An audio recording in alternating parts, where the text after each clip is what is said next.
Hello and welcome to the SpeedGaming Super Mario Sandbox Any% Relay Tournament. I am BreeGH and I'm here with Tiger Teal. Hello everyone, welcome to the tournament. And today we have a race between Team Baller and Galaxy. I feel like this can be a very interesting one. No, I do expect this to be a pretty close one, and definitely an enjoyable match of this tournament. I'm looking forward to seeing how this turns out. We've seen a few upsets, we've seen a few close matches during this tournament, so I'm definitely looking forward to seeing how this one turns out, and if there's any major upsets during any of these matches. Off the start, you can see that Gold Rush has a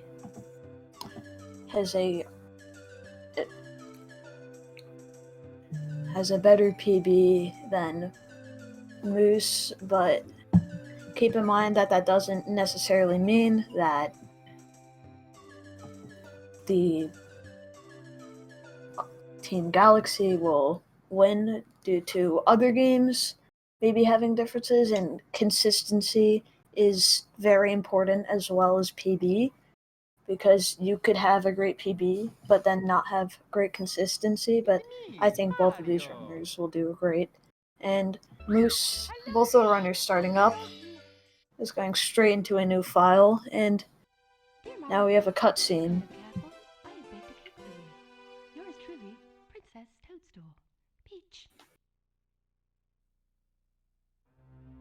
Alright, still though, both of these players are definitely very good SM64 players. So you're going to see a lot of the hard tricks and a lot of the faster movement options within this set. So it's definitely going to be still very competitive. Yeah, and I'm pretty sure both are playing on original hardware. And even with necessary PB differences, of course it's a race setting, so it's definitely going to come down to who's the more consistent player, who's been practicing a lot more. So we could see some differences there. I'm unsure of the difference in terms of practice time, but I am definitely excited to see how both these players tackle the race, and if they will go for anything safer, or they're simply just going to continue with their movement of what they're confident with. And both runners nailing the Lakitu skip to skip a 10-second cutscene and just go straight into the Bob-omb battlefield. And you can see them both opting for different movement. One doing 2 long jumps and one doing a rollout. But then Gold Rush's stream froze, so I don't necessarily know exactly what they're doing. Alright, both going for bomb clip, and 6 reps successful. Yeah. Just neck and neck. They pretty much went all for the same movement there. There was only one difference, is that he hit the Goomba, but it didn't matter at all. So looks like both these players are going to be continuing into Womp. Or not Womp, into Slide. Yeah, these players are opting to do a 1 second faster strat where you go into the slide and get one of the stars from there early, then finish Womp's Fortress, then do the slide again. As you can see, Moose doing rollouts into the slide as Gold Rush opts to do back long jumps. Both nearly tying, so yeah. It's just, the movement is just personal preference. And a 0.1 difference in the time. It's very interesting to see different runners do the same sections of different movement. Especially when their PBs are, not significantly... They're definitely significantly different, but they're not crazy different to the point of where you'd expect a lot of different movement options. Yeah, exactly.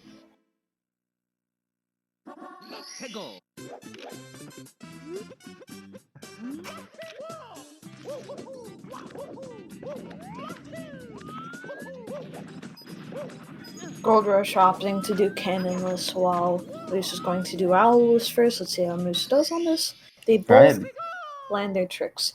Owlless is a fairly hard trick due to having to get a good wall jump. It's very stick precise, so it's very good to get into race setting due to the nerves that you could have in one. So yeah, it's just a very hard trick to go for in races. But when you're at that skill level, it becomes muscle memory. Having to get a good wall jump, it's very stick precise, so...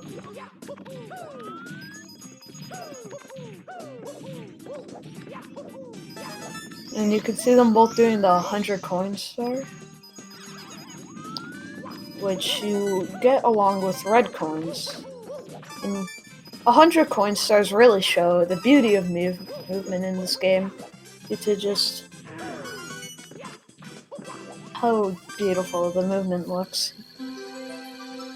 Just looks really smooth, and corners can always get it consistently. And Gold Rush will be finishing out 100 coin a little bit before Moose.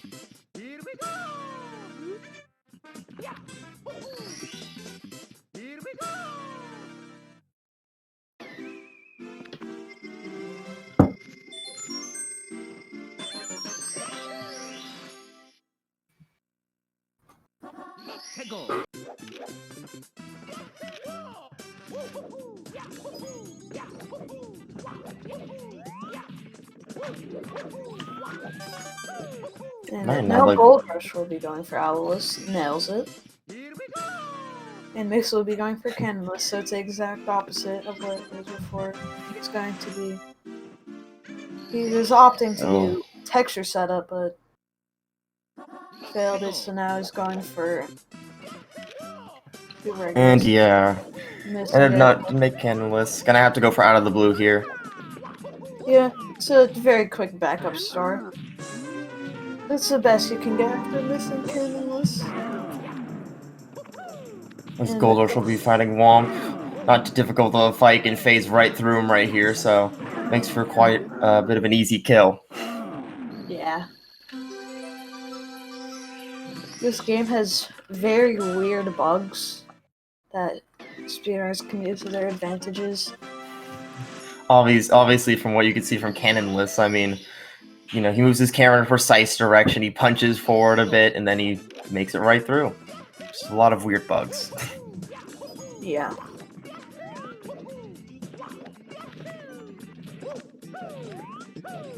Gold Rush going to the top of the fortress, nailing that triple jump.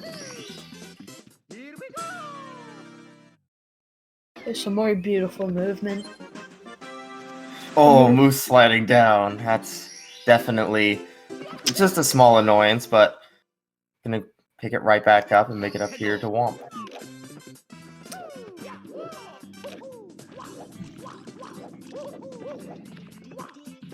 Now we can see Gold Rush finishing out Wild Blue. And I'm fairly sure he's out of Womps now. Yeah, it looks like he'll be heading out of Womps, and again, that's how you know that you know, when it comes to PBs, Moose is dealing with a bit of an uphill battle here, because, you know, he makes more mistakes, and now he's a little bit behind Gold Rush, who has probably the better, you know, who has the better PB in this scenario. So he definitely can make it back, but he's gonna have to hope that Gold Rush makes a few mistakes so that we can hopefully get into SMS without as much of a time difference. Yeah, a lot of this race is just a lot of collaboration and teamwork due to having not only like finish as quick as possible, so you have a fast time in SM64 also, so you can get to the next game quicker, which you could say is the same thing, but in a singular race scenario, you don't have to worry on teammates relying on you.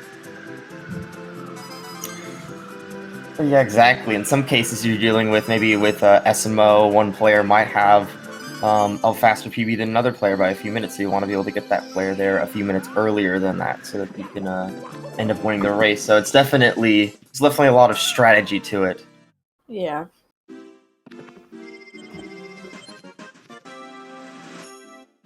And both runners finishing out all their moons, or stars. Oh, never mind. This has to go to Wing Hit. That's my fault. Gold Rush will be heading into Bowser. Definitely one of my favorite sections in terms of movement-wise. It has a lot of tricky sections, quite a few annoying annoying long jumps, but it does make for, I definitely think, one of the more interesting movement sections, as is all of the Bowser sections within this game. And Gold Rush opting to go for a safer cycle.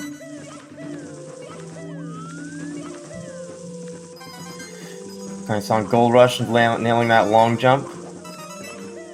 Getting all the red coins on the cycle that he wants. He'll make it up here. I'm fairly sure that is the Zaya cycle. I'm not completely sure, but it's the second most difficult cycle to get. Yeah, that seems about right.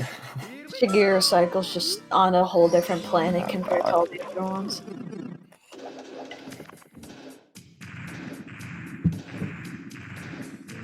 Now, Gold Rush, going into throws. Very easy section once you take the practice in to get the muscle memory of how long you have to spin for.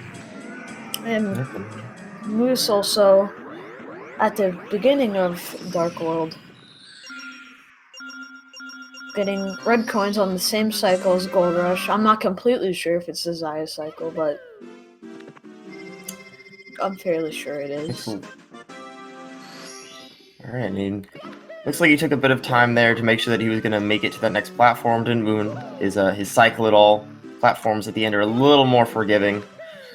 And it looks like he's going to be making his way up into Bowser as well. So again, this race is only about a 1-star lead, and it's not by much. So he definitely could bring this back. Going to the island star, in which you have to triple jump off of this platform and land straight up there, doing it very nicely, and Moose finishing off the Dark World throw. It's a close one. Now, that triple jump could be extremely annoying if you're going from a precise angle towards it can be towards that cannon. It can be very annoying, as sometimes you can try triple jumping off the thing, then you get a single jump. It's just very weird things can happen during it.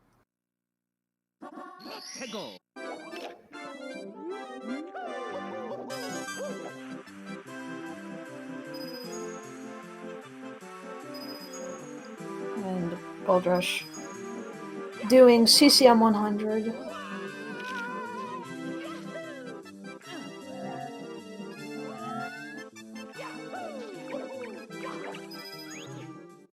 Moose nailing the island star.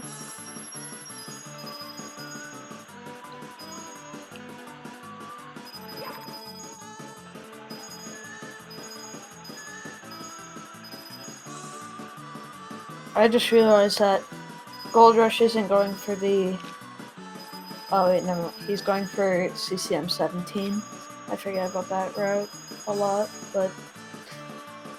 Moose, based off his splits, I'm guessing he's going for CCM 18? He looks like he's going for CCM 18 based on his split, so... Definitely another small disparity in terms of what these runners will be doing within this area. But there shouldn't be any crazy big time differences, more so. It'll come down to preference in some ways. The start count comes to be the same at SSL, so in a few minutes it will become equal.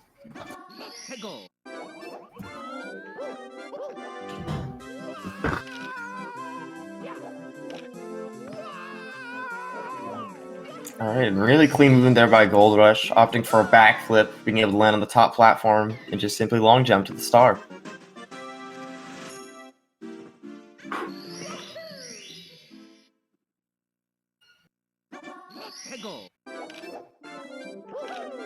And now looks like Moose will be going to the same side star that he outed before, grabbing the red coins this time, probably for extra coins, just in case.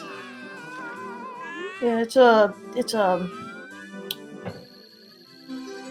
easier strat than going for the amount of coins that Gold Rush went for.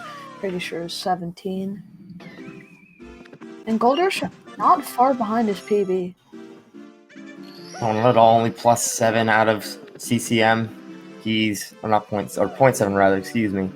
And it looks like he's on pretty good pace so far. Hasn't really made any major mistakes. Maybe a few small movement differences, but that's it.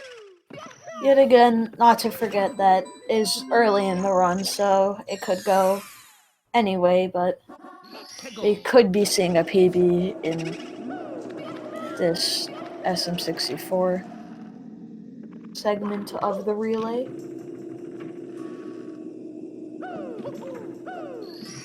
And Gold Rush nailing the star in the haunted books, which casually you go into a library section and punch some books in a correct order, but you can very easily do a double jump and dive to get up and just skip that whole section.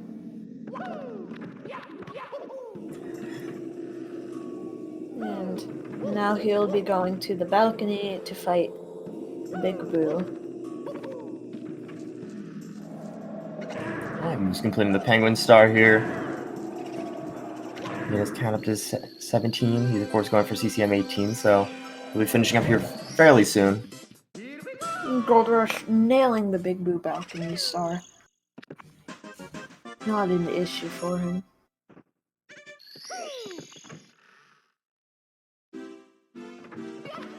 And now Moose will be going for the safer strat and wall kicks will work. Very understandable. Yeah, definitely the other strat that Gold Rush was going for back when we landed on the platform. A lot riskier as far as a really precise movement, so smart move on Moose's part. Gold Rush catching the Mip Star.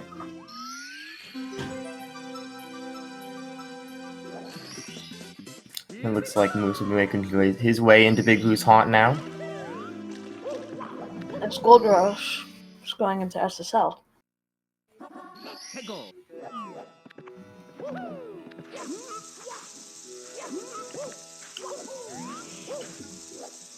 See if Gold Rush can get this plus. And it looks like, yeah, he nails it.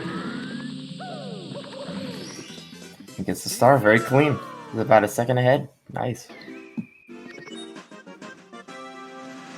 Moose also cleanly getting the balcony star. Not an issue for both of these runners.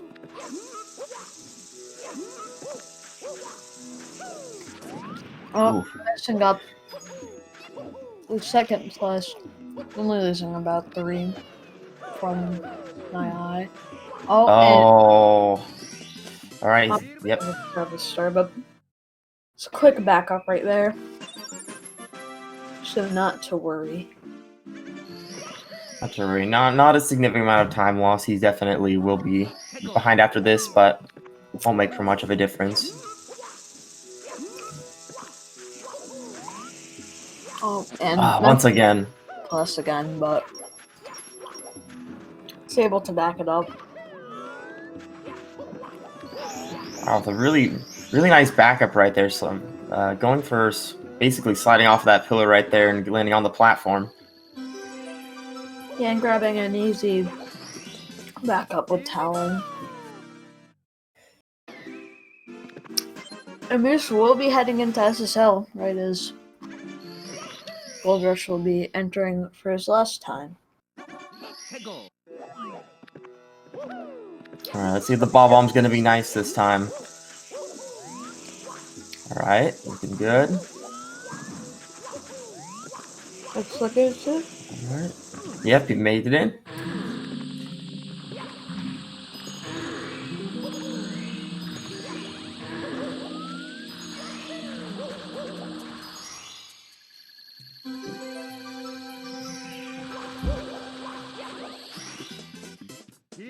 Alright, and he gets his final star.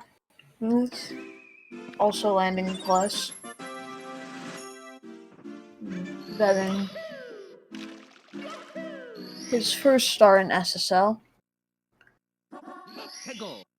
Moose could get a very decent SSL and be able to catch up a lot.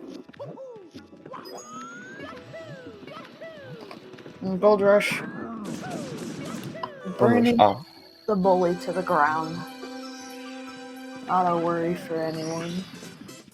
Just quick ground pound to knock him off. Very clean star.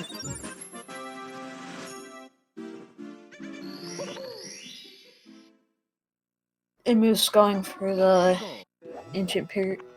normal ancient pyramid movement that we did not see from Gold Rush due to him going for a backup, but very clean.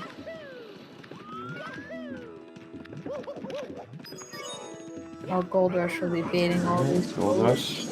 Yep, and he boils all of those bullies. And the last one, really clean. Seen a lot of clean movement in this race. Moose off into diving right into the volcano, and he's gonna, and he gets it. He gets a lava boost. Lava boost, saving a significant amount of time. You can see these runners doing the stars in different order, which is a very normal thing you'll see. And the nice thing about Lethal Lava Land is how flexible it is, the star door, because no matter what, you're going to be doing specific movement to get those specific stars, so it doesn't really matter, for the most part, which one's using which order. In most worlds, you don't have to worry about star order. There is some exceptions, but it just mostly up to preference or what makes the most sense. For example, in TikTok Clock, you usually want to do like highest to lowest, so if you fall down while doing a star up high, you can grab one down low.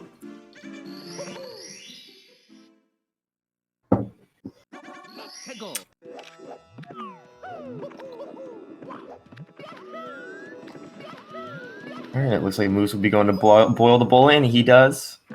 Opting to get this star next. See if Gold Rush can land this lava boost. Nice and clean.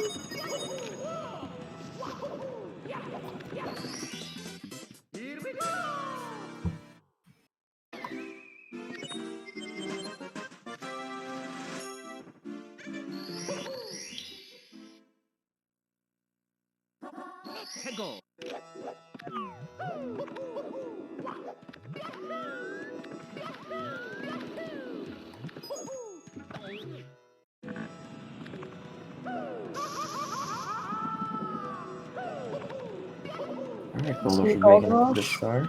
Nice spacing out of his triple jumps, and he's going to be able to get this next star. Very, very clean SSL, or LLL. Two very similar abbreviations. Saving 5 whole seconds on his PB.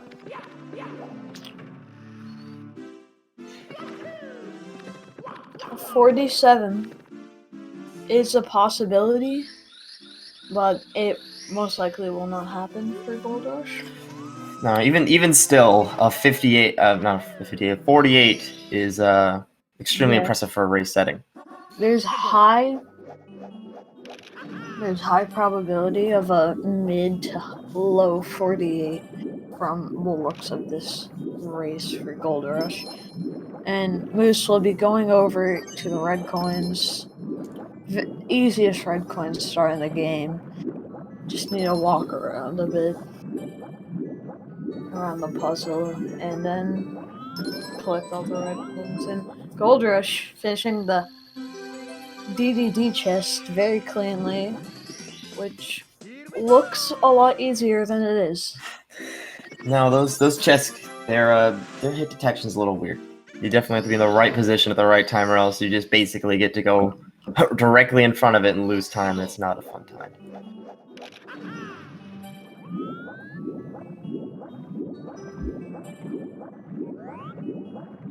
And the main thing you will be seeing from these runners on N64 is the lag reduction they do. It's most evident in DDD, as you can see. Gold Rush is constantly moving his camera to not load in the polygons of the submarine, since it is very laggy. And as you can see, there's a bit of lag, which you cannot prevent, but he's doing a very good job with lag reduction. Definitely one of the most important things when you're playing on original hardware, which is why some runners opt to stay on Virtual Console or emulator. Virtual Console, absolutely slicing down on lag reduction, there being none. Alright, Goldrush having no problem with these manta ray rings again. A little bit slow there. They could be a pain. You can end up missing one, have to do it all over again. DDD is the home of weird hitboxes. Now we're going to be seeing Fire Sea by Goldrush. Fire Sea is definitely another really interesting star to watch. Has some of the what feels like the fastest movement in the game, and he's able to get the wall jump right there, get up on this pole. The Bowser level, or he's such a sight to see in Mario 64 speedrunning. No matter reds or no reds, just very, very fascinating.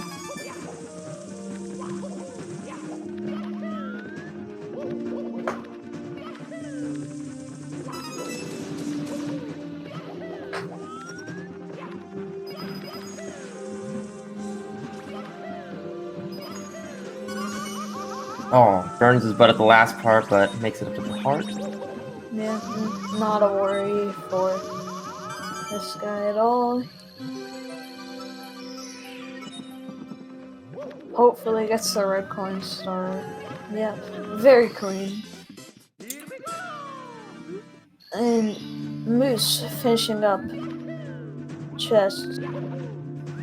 And finishing up all of DDD. And Moose will be entering it as Goldrush exits it. And the hitboxes for Bowser are very weird. You can't see it there, but you can end up grabbing his tail while it's facing away from you due to storage of like a grab pickup, which can happen a lot in Fire Sea. And Goldrush finishing it out. Well, looks like Moose fell down there for a second, but making a quick recovery, getting the red coin up there. And Goldrush heading to upstairs. This can be very hard. And Moose having to wait full cycle for this red coin. Very unfortunate. But opting for a faster strat here to make up for it, so not too much time lost. Still has a good recovery. And Goldrush is going to be doing Wedge Roll 100. One of the most fun 100 coins in my opinion.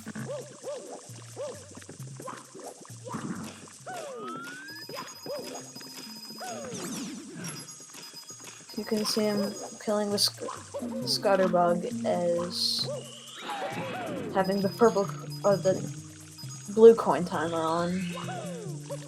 Very clean.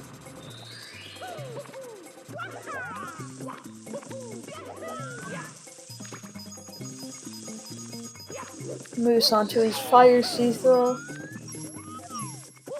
Nails it. No issue. And he's going to be finishing up. Goldrush looking like he's having a pretty good 100 coins here. There's a little bit of RNG with where the coins land and such, so it could be a little bit of a pain. But he looks like he's having a pretty good time. He can miss a few coins here and there. Fell down, had a nice recovery.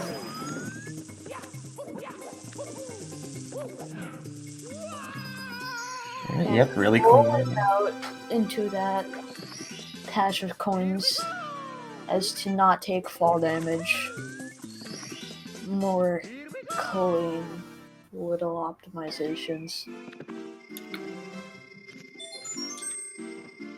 The Noose now making his way up and upstairs. Gonna be heading into Wet Dry World.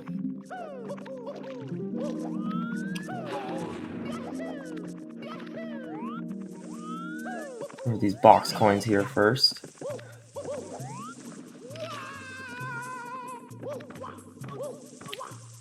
Gold Rush having a very clean start here. Doing a nice triple jump, then wall kicking all the way up to the top of the elevator. Very nice. Only losing about 13 from Fire Sea, so he's still on a very good mid 48 pace.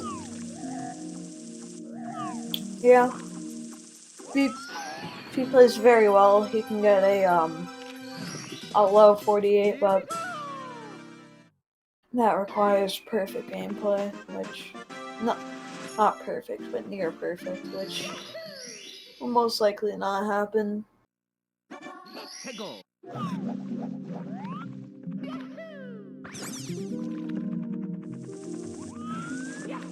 Alright, it looks like Moose won't have any problems with the coins either. He'll be making his way down here, getting his final batch of coins. And Gold Rush having a very clean top of the town. Got blind. Long jump up to the top. And finishing out Ledge Rival.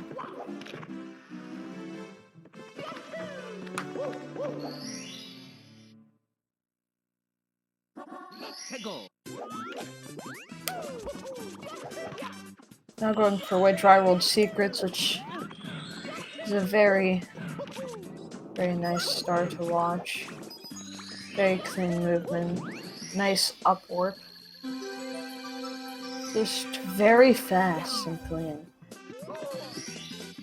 No, definitely that jump there at the end, I think, is one of the more impressive pieces of movement within that area.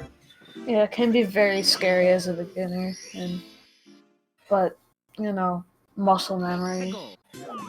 As you play more, you get better. Now he's going to be going all the way to the top, doing an up warp to get to the box. Very clean. But Jarwold has some nice up warps, both in the tiny and big versions, to get to the top of the water. It works about the same way that Mountain Clip works, where you're in a patch of water, then you run out of water, but there's water on top of you, so it warps you all the way to that water. Mountain Clip, which we'll be seeing in not too long. Definitely one of the harder clips to get for at a beginner's level, especially since you can end up falling all the way through it. So it could be a bit of a pain. And Moose going into THI as Gold Rush is exiting.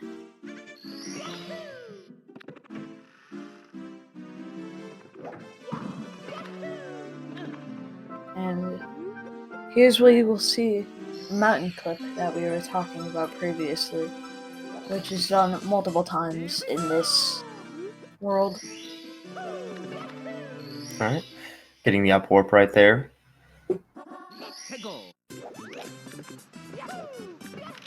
Moose grabbing on the ledge and getting the star. Clips right through. No issue at all.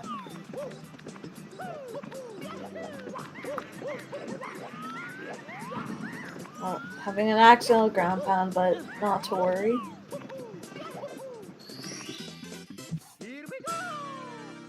And very clean.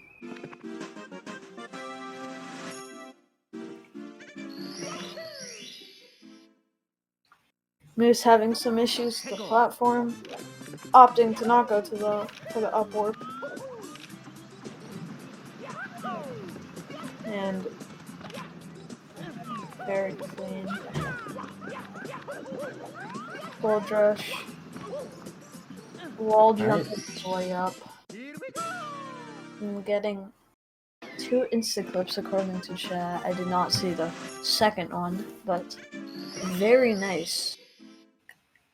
Which insta clips are basically when you're at the edge of the water that is down at your level, so you instantly go into the other water and instantly go up. And Gold Rush doing the box triple very cleanly using Mario Cam to his advantage. Very clean. Definitely spaced out his movement correctly. That one is another one that, even at a higher level, sometimes can be a pain. Sometimes just fall off the map. So Now Gold Rush is going to Reds. Very clean movement area. Just very nice movement to watch. Having a little bit of a bonk on the animal that I forgot the name of. I think it's a Monty Mole. I don't know if they're in this game. Might be. I don't know, but having a really clean Reds and Moose completing either the one under the waterfall or this one right here. So he will. I think he goes for waterfall next. And let's see, Gold Rush going to the star that is usually collected when you finish the slide, but didn't really care to prevent you from doing it. So you can just go from the top, jump and kick. It's not too hard to figure out. I bet few children from 1990 and the 1990s were able to figure that out. And Gold Rush into SL now, which has very clean movement. Oh, falling down there, but it's not going to be too big of a deal. Very nice backup. Very nice. The wall kicks are really nice in this star. Just very visually pleasing. And Moose doing Reds, having a very clean, going straight down to the mushroom, collecting the star, and going over to SL. Gold Rush instantly solving that ice puzzle right there. Yeah, just triple jumping and diving over it. Yeah, really does ruin the little puzzle that Nintendo made, but we need the stars fast. Yeah, and Moose off going for Breezeless, attempting it once, not getting it, now going for the safer strat. Breezeless can be a bit risky in a race situation, as you can just ground pound through, but then not be able to upwarp, and can be very annoying. Gold Rush going over to the ice bully, demolishing it with a quick dive. Alright, Moose with an ice box moving right there, and making up all the make his way up to the mushroom. And both runners usually finish in worlds right at the same time as each other. Because Moose had a 36-34 exit from TTM, and Gold Rush having the same from SL. And now Gold Rush will be going downstairs to HMC due to the fact to get this 50 star MIPS. And going to HMC makes the most sense, as just going down to the basement only for MIPS would be very slow. It definitely was an interesting find from the community a few years back about doing MIPS in these two different patterns and doing MIPS at this specific time. It saves quite a bit of time. And Moose finishing ice puzzle, but no, not doing the puzzle. Very quick star. And to chat, yeah, this is 70 star in the 80% in the Sandbox 80% relay. Yeah.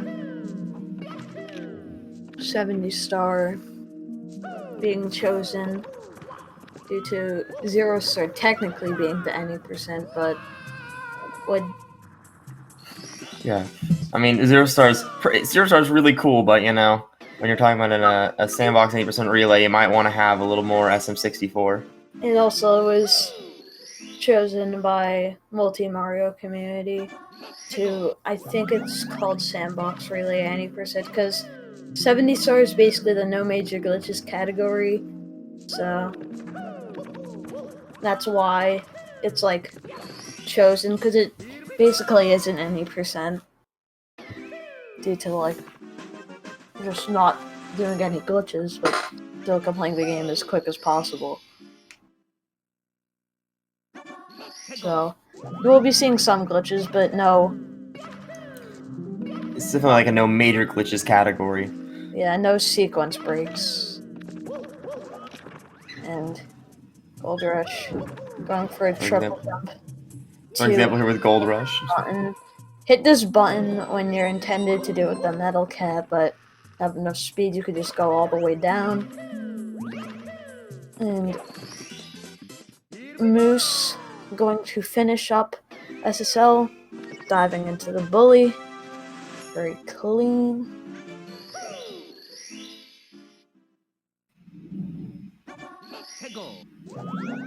And now, both runners in HMC are on the HMC split. Gold Rush will be finishing up soon.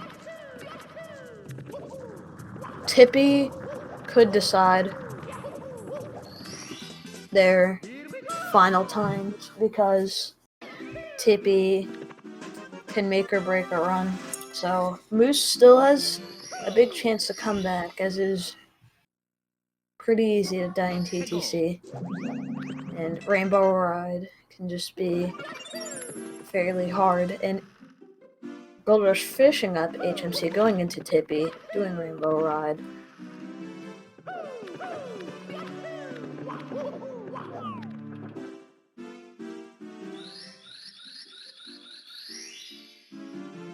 Like you said, Tippy can make or break a run. Rainbow Ride is not exactly an easy area.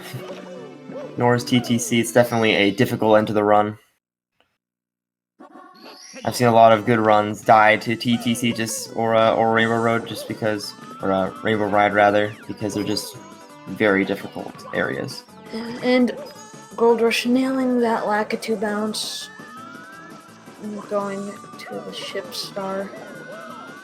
Very nice piece of movement, very difficult piece of movement, and absolutely nailing it in a race scenario. And Moose having some difficulty with the triple jump all the way down to here. Not exactly hitting the star, but not to worry, as you can just grab it.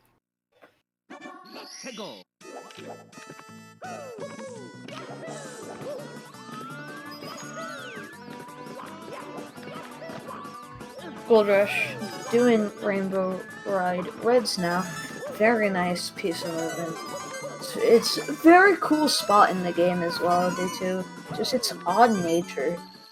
Just, it feels like a demo area. Just a bunch of random platforms. Definitely feels like Nintendo's intern was the one who designed that one. Just a bunch of random platforms. It's very cool, though. It's very experimental. It does make for some pretty cool pieces of movement. You can do a wall kick off the top there, and then of course there was that kick against the wall right there to allow him to get the last red coin. So it's definitely a fun area, though. And Gold Rush nailing tricky triangles. Very, very nice piece of movement.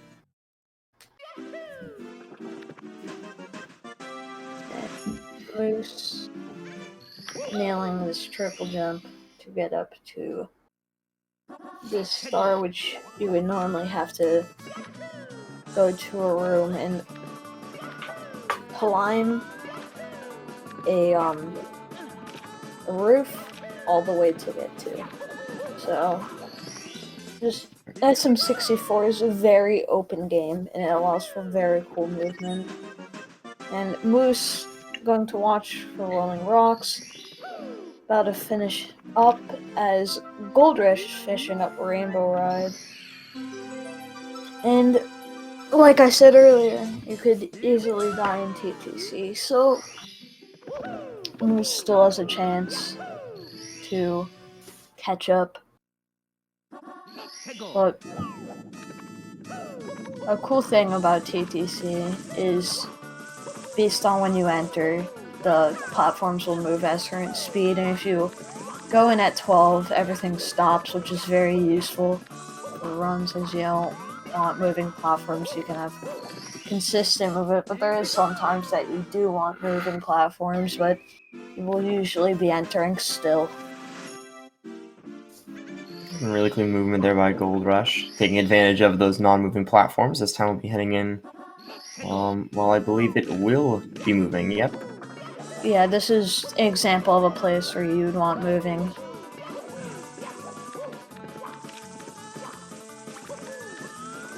Going for pin the pendulums. Very nice. And Moose. Did Moose go for a Lakitu bounce? I wasn't able to see that either. But I'm fairly sure. I'm fairly sure because that looked very clean overall. And Gold Rush going for the triple jump again to get all into the cage. And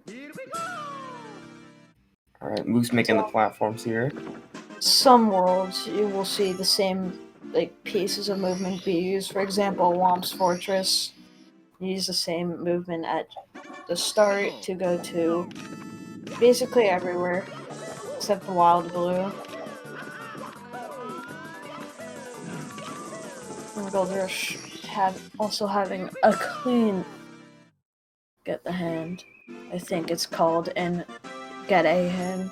And Moose, very clean movement off of the moving axis, and being able to grab the swing and the barista quickly. Looks like he'll be heading out of, well, one more, and they'll be heading out of Rainbow Ride.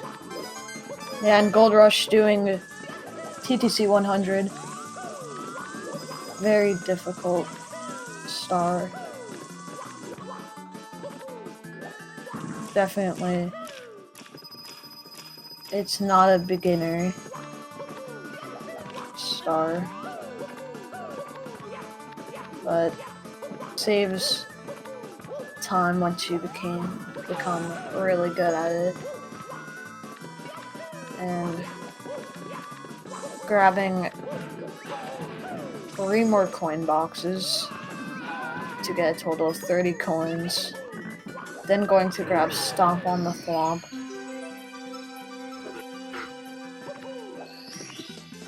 And Moose will be doing his first TTT star, which will be, I forget which one. It's on like the tip of my tongue. I forget the name of this one, but very clean movement to Stomp on the Thwomp. Opting to not do it with 100 coin.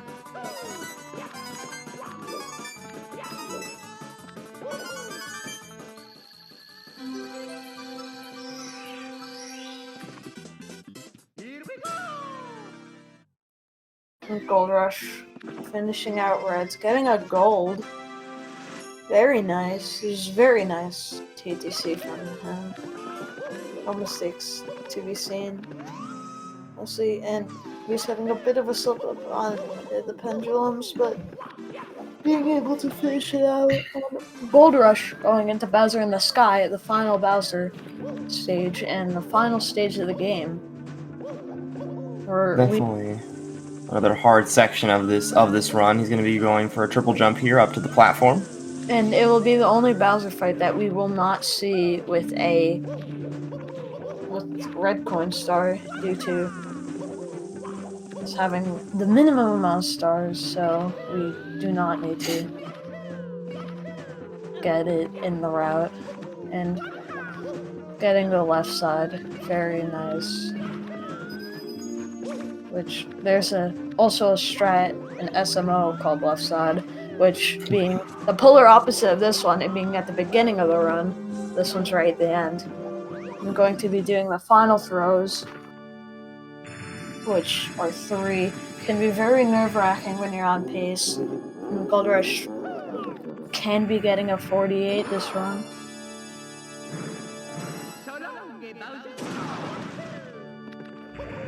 Nice first throw by Gold Rush, hitting Bowser once again. Nice clean second throw. You're gonna want that last throw. And that Clean throws. 48-37. According to Youngest Gravy, a very good SM64 runner in the chat. And is a 39. Really close. And now Team Galaxy will be moving on to SMS. And Moose will be finishing up 70 star with huge GG's to Gold Rush for finishing that out with a very good 48. Like said in chat, a no reset 48, extremely impressive, especially in a race setting. And now Doge Cyanide doing Sunshine, which his PB is a. Trying to find his PB on this list. Yeah, I don't 100% remember. It's either a 120 or 119. I'm fairly sure it's a 119. Yeah, I'm fairly sure it's a 119. We're going for 118 right now. So Moose is entering Bowser in the sky.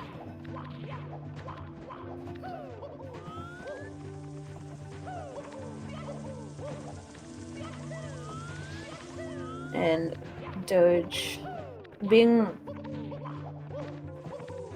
a backup runner for Ian and being one of the only runners to stay on new file, he says he prefers it. And Moose not opting to go for left side or right side, just taking the safer option. Just want to finish it out.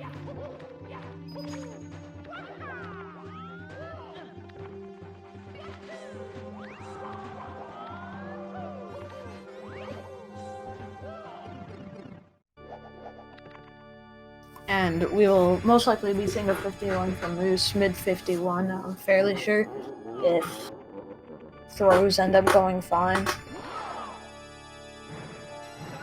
And throw one, landing.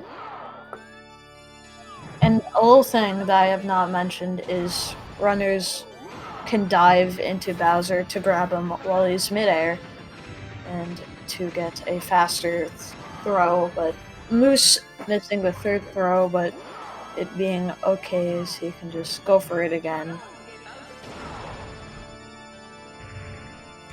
And that is then to Moose's run. Alright, looks like he's getting a 51. Not too bad at all for a race. 51-29, I think. Or 30. 51-30. Moose. Alright, GG's the Moose. GG's to Moose and Gold Rush for the amazing performance in SM64, and no water can be sprayed. I'm fairly sure that the next runner will be To using refill tank, enter a Peach body file. of water and press the Or R file. button.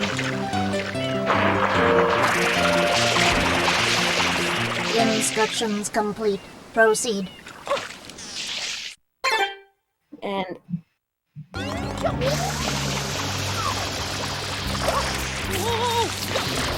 Doge Cyanide having a bit of live gameplay. And he's going to be pulling his Piranha at the game to get his first shine.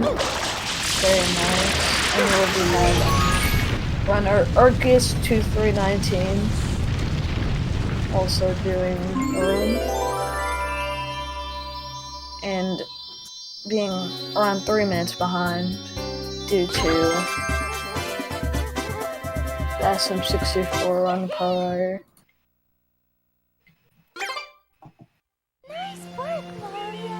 And both runners going to be going through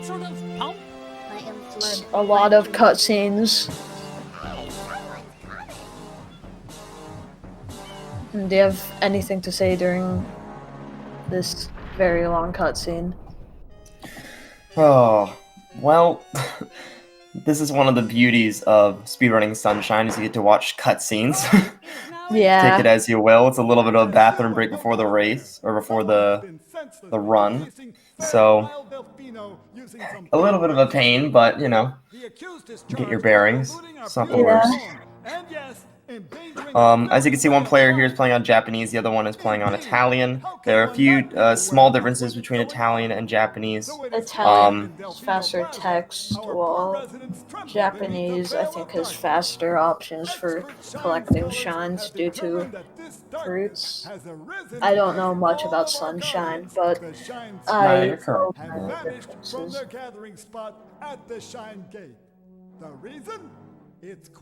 And Japanese has when you have to deal with the manta ray, the cleanup, you have to get 99% of the goop on Japanese. It's 95 on PAL and North America. So it could be a bit of a pain, but typically runners have a good idea of course, what their movement there, so it's typically not too big of an issue. And I'm fairly sure this is the first generation of games.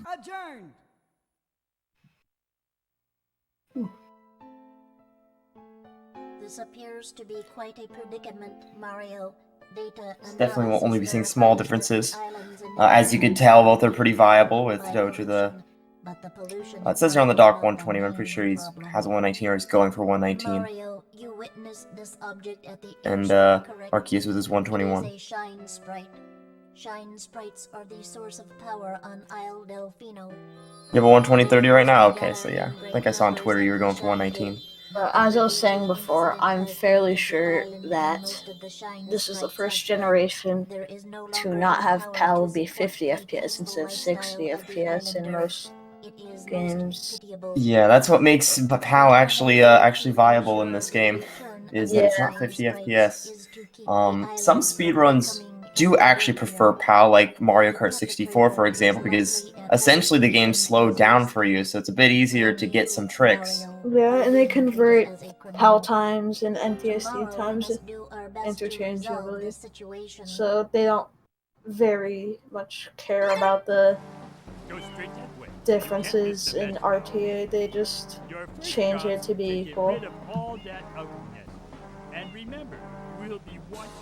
But it's definitely nice for PAL regions within this generation not to deal with the 50 FPS, because you try playing a PAL game, you can see it with, like, for example, with Sonic the Hedgehog on Genesis, the music slow down and everything, the gameplay's slower. It's a bit odd, but... And as you can see, as you said earlier about the bathroom breaks, you can see that Arceus is opting for the bathroom break. And we now have a gaming chair camera. Very nice one in the orange pillow. Definitely a pro strategy before the run. Yeah. Definitely a necessary skip. Doge Cyanide, just completely annoying bullying the Pianta, yeah. And now that he killed the Shadow Mario, he will be going into Bianco Hills. And I am fairly sure the route involves just getting to kill the Shadow Mario as quick as possible due to being main story lines, and it makes the story progress. As you can see, Shadow Mario is stealing Peach, so, Mario's gonna save the day. Yep, kills him fairly quickly. You can just simply continuously fire right there. It's not too bad. You missed, though. It's pretty bad. It's pretty bad. Bullying the green toad. Doge has a thing for bullying civilians. I don't really know what that's about. But him do him, I guess. But he will now be going into Bianco Hills. And Doge throwing shade at Green Toad in the chat. Not very nice, but his opinion. And Green Toad doing nothing wrong but getting flack for some reason, And Doge right here will be going for the, looks like, did it not spawn? Oh, he's going backwards. Okay, he's going for this one, yeah. There we go. Doing this spider jump allows you to skip episode 1. Bit of RNG here with the spider. They can kind of spawn in weird positions, and I think one of them cannot spawn at all, so... Yeah, sometimes they can just spawn out of bounds, from my understanding. So... not the best scenario to be in, but... definitely is one of those situations where you have to reset the beginning of the run for some people.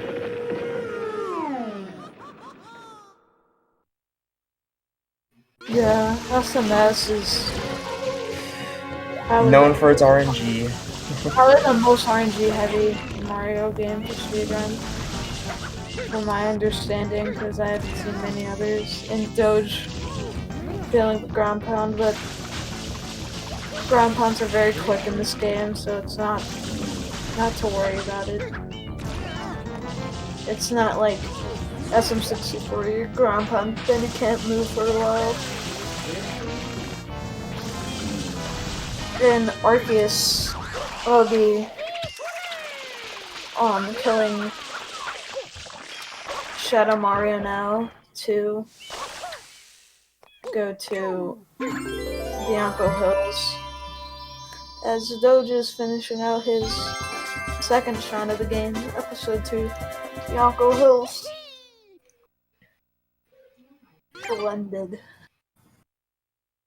Once again, like Doge, getting a very fast kill. Luckily, when you just move towards him, he doesn't really move. He just stays in one place for a second. It's pretty odd, but... See, difference between the two runners. Arceus is not bullying Green Toad. Definitely a more upstanding citizen of Isle Delfino. And now Doge will be going into Bianco 3, which I am fairly sure is a Shadow Mario level, where you do not have Flood. Yeah, these levels are a fun part of SMS in terms of speedrunning. They're very cool because the movement is extremely fast. There's a lot of time you can actually save from this movement. Yeah, the most movement you have is spinning, diving, and jumping. You can see him do a dive, and spins can be very quick once you gain momentum, which normally they're just an elevation trick, but you can use them for velocity as well. And nice job on Doge there. One of, or the most quickest Shadow Mario level. I'm fairly sure it is the quickest, but I don't have that much knowledge, as I said prior. But definitely one of the easier ones. Simply spacing out your dives can be a little bit, even as a beginner, it can be a little bit annoying, but typically once you get the hang of it, it's a pretty easy shine. Fighting another Piranha Plant.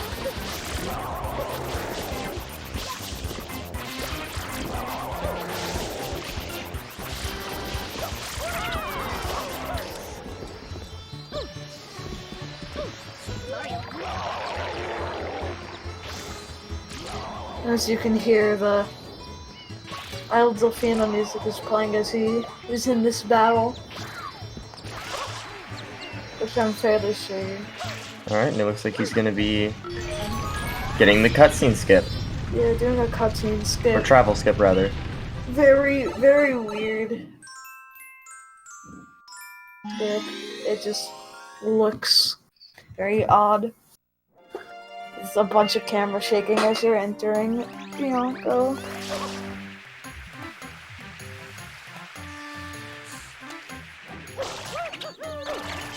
Doge Cyanide having very clean movement to get these reds.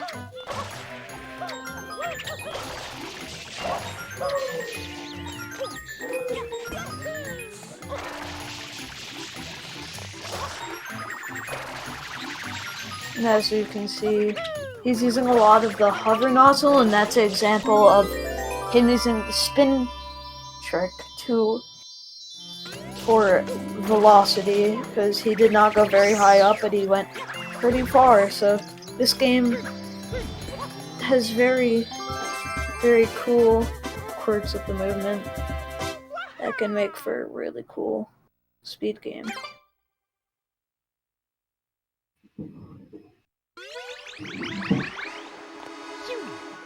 Alright, now Arceus heading into Shadow Mario himself. Yeah. Again, fairly easy one. Isn't he going for a triple into a dive here? Nice spin. Spin, And, canceling it to go straight into a dive. Very nice movement. Cleanly finishes that one up.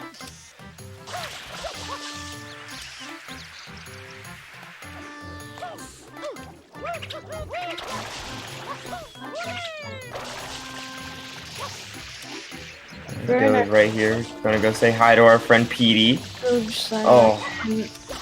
Petey has some RNG as to where he can go for this fight. I'm fairly sure there's a few hundred patterns, but the most common one being the second fastest one. So let's hope he gets that luck, but I won't be able to tell. So I'll just see if it looks fast. Alright, nice. First hit on Petey. Hopefully he's just gonna tornado. Yeah, expected. Then very nice spray. Very clean there by Doge.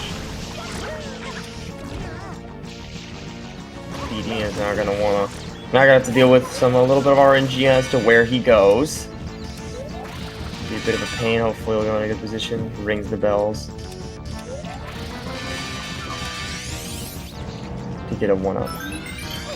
Very weird sounding bells. Yeah, they're very odd, but he can kind of do that because he just kind of have to wait for Petey to do his thing. He has to come back in this area. Luckily, not bad at all in terms of where Petey ended up. A lot worse RNG. Doing reds, nailing them.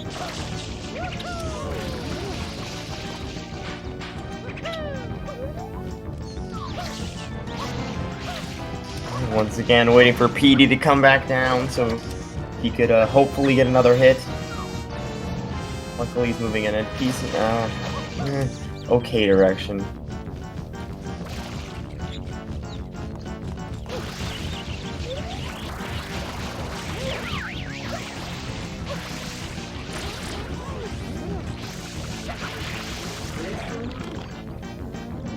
Now go for the headband. No, he doesn't.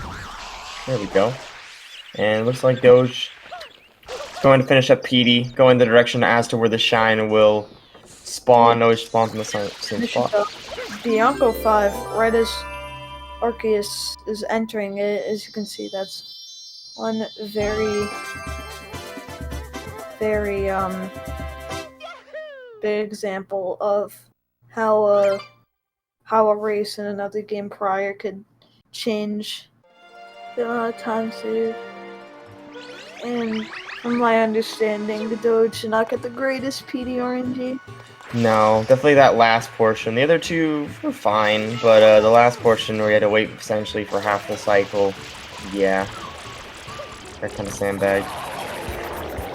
But he's still ahead and gives Arceus a little bit of hope that if he gets better RNG, might make for a better scenario. And Doge will be entering Gelato and performing Gelato Beach Skip, one of the most infamous SMS tricks, where you use a coconut to clip through a barrier where a shine is just there for some reason. Typically it's there for the, I believe it's for the watermelon shine is the reason that it's there. It's just kind of odd. You've got to blend it up. Yeah, it's just weird that it's just there the whole time. But I don't think. Yeah, a bit odd that it doesn't spawn on the mission itself, but I mean, they didn't expect anyone to get to it, so I could see why they might have placed it there. Yeah.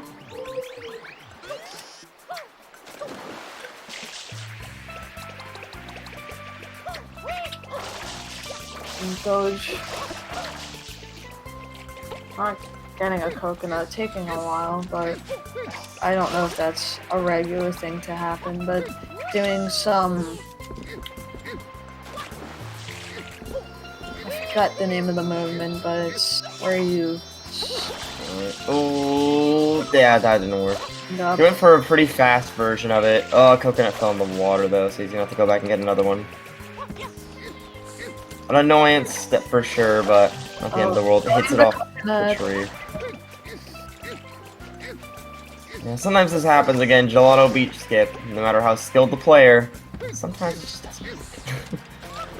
Pain in the ass trick, but what can you do? Also, I'd just like to mention how nice the coconuts in Gelato Beach look. I gotta admit, this game, for its age, looks really good. Yeah. I always thought the coins looked really good in this game too, just because how shiny they are. The coconuts look really tasty.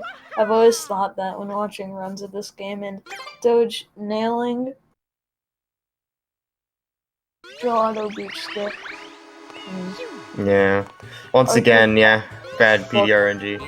Yeah, but both runners on the Gelato Beach split now, and Doge going to Gelato 7 to grab the Shadow Mario Shrine. One you could do fairly quickly before he even gets on the upper platform area. See if Doge is able to get this. It's spam spray. Yep, you get him right at the tree. Yeah. Again, if you miss and he gets up near this upper platform area, it's an annoying amount of time lost. It's some swag movement and messing it up and losing a bit of time, but I respect it. Gotta go for the swag strats.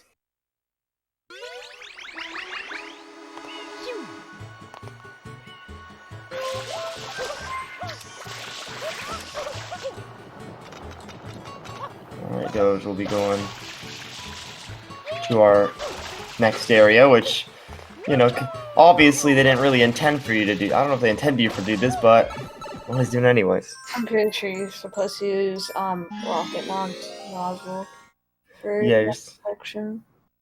And they made it a pretty easy way to get up there, so. And now going into Beyond the Hills, I think it's called. Pianta Village. And this Beyond the Hills on the next mixing up. They all just kind of mesh together, yeah. Trying to get the chain chomp over here so we can put it in the water a lot easier. Perfect. Straight into the water, and Arceus nailing Chibi, only losing a bit to it. I can't exactly see due to the... Only losing a second from what I can see. It's very hard to see though. And Doge trying to pick up this shrine.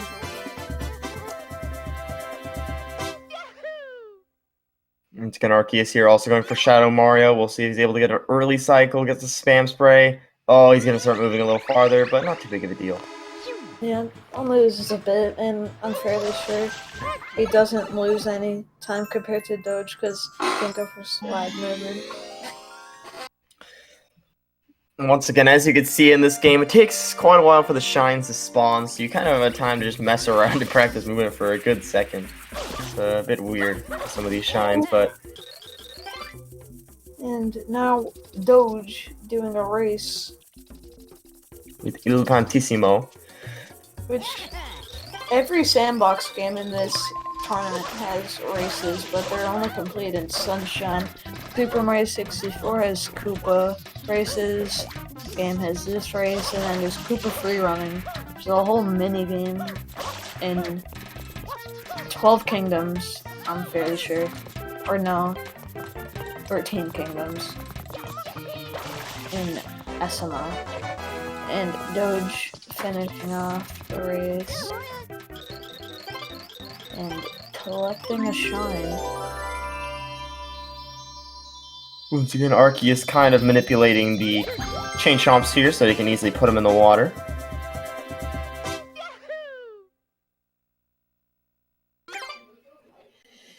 Oh yeah, and one thing we have not mentioned is that both runners don't have memory cards in their game, in their Wii's, because it saves time to not have them.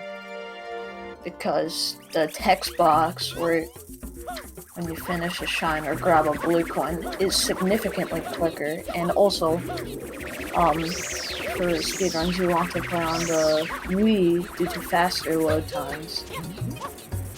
And we ended up having GameCube compatibility, which is very nice. And Doge getting hit by the tornadoes there on purpose so that he can actually just make his way straight through the lava. Very clean overall movement. Doge saying he started with memory cards so he could save if needed. Because if you game over, then it's not good because you have to start all the way from the beginning. But hopefully that will not happen in this race.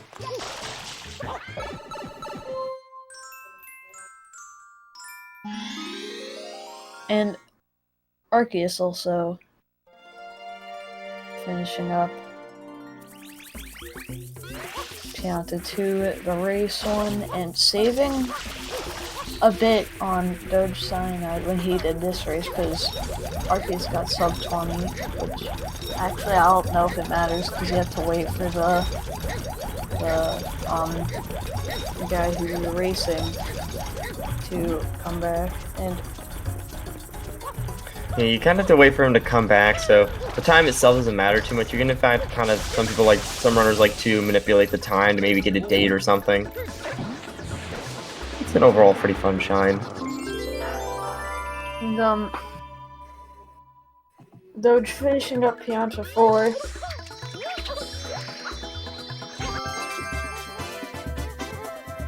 Pianta Hills is a very confusing stage to me. Just seems all over the place.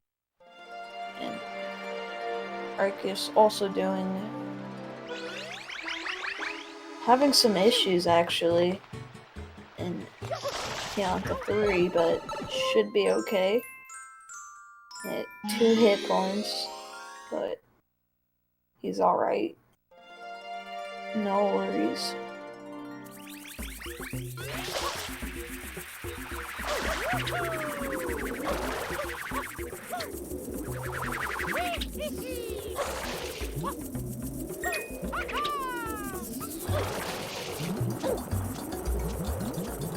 Doge heading up to Yoshi Skip.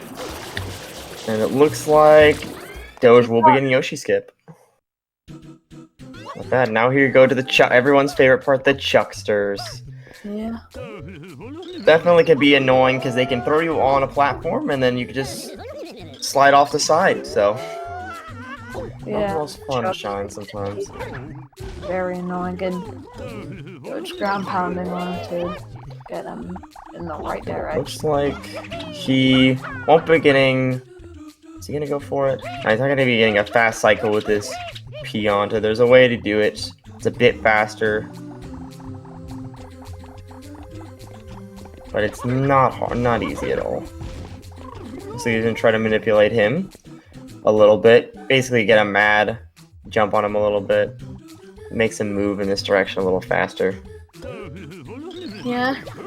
Doge's bullying of civilians is going to and he misses. Yeah, that's why this area sucks. Yeah, but a bit of time for Arceus to catch up and him having a bit of an issue with Pianta 4, but having not that much issue. But I don't know if I mentioned this yet, but if it wasn't for Team Galaxy finishing SM64 quicker, Arceus would be in the lead. But you know, it's a lot of teamwork. And once again, it'll come down to consistency in this run. If Arceus also got bad RNG, and he's been fairly, doing just as well as Doge within this race. In fact, like you said, ahead. So, any major mistakes by Doge might just give Arceus the time that he needs for his teammates coming up next.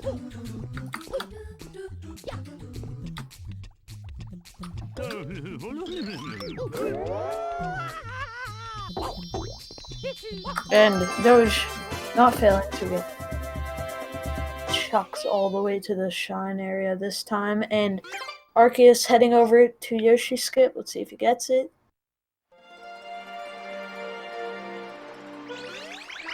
Okay, so, alright. I was not sure. And everyone knows which shine we're on. The infamous Piana 6. Yeah, not a fun one, but see how both these teams fare. Most competitive, or I think one of the most competitive SMS ILs. And Doge saving a bit of time on those text boxes due to being on the Italian version. It's kind of funny because Mario is Italian.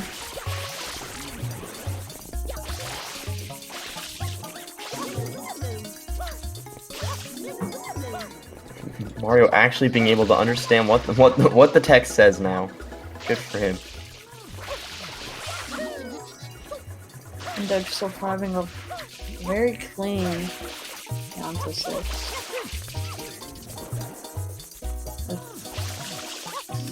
With a lot of spraying people from far distances, which can be difficult, or is very difficult. But only has one more, and very clean. Yeah, definitely not too bad on Doge's part. Looks like Arceus will be entering right now, and he will be doing the same shine. So he's, the difference in what the difference in what they are doing at what times, as well as the difference between their times, is beginning to become a lot smaller of a window of time between them. Yeah, but very close. And Team Baller, I know, has Haver for Odyssey, who has a sub-hour time, and not completely sure who is on Galaxy. I will figure that out right now.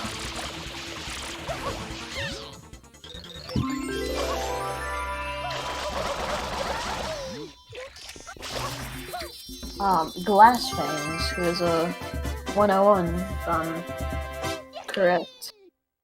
So Yeah, I believe so. 1-0 versus a 59. So again, any time that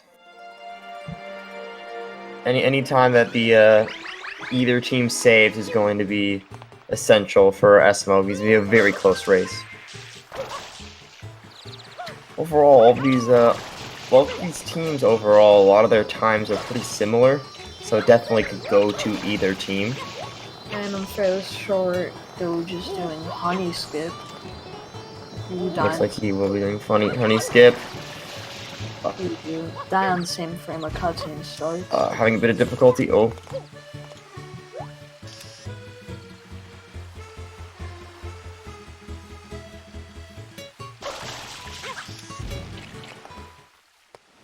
And him missing. Alright, he gets it. Or missing it, rather. Oops. Jeez. Yeah, look, he almost got it there for a second. But it's not an easy one at all. Yeah.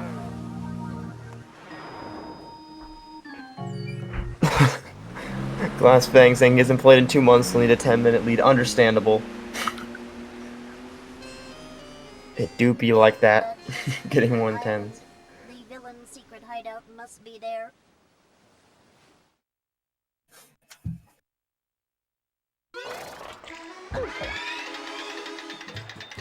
Alright, looks like Doge will be going in here. We'll see if Arceus will be going for Honey Skip or opting out of it. Looks like Arceus will be going for Honey Skip. Let's see if Arceus gets Honey Skip. This could be a difference.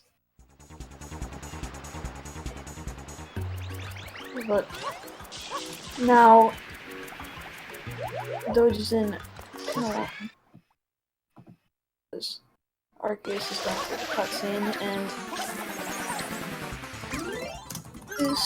and Doge using an example of a cutscene skip via leaving the world right as he goes into a cutscene, which ends up just skipping it.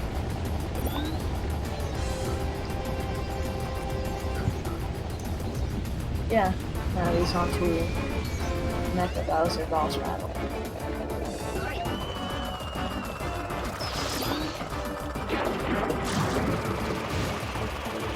Alright, and with the Mecha Bowser boss battle, can be a bit of a pain. You're definitely going to be walling it. You're definitely going to have to hit these rockets at really weird angles while avoiding those incoming bullet bills. However, it looks like Doge is able to complete it. He basically pauses the game there and quits out of it so he doesn't have to sit through any dumb cutscene and lose any time. So it looks like he'll be collecting this shine here with Arceus right on his tail.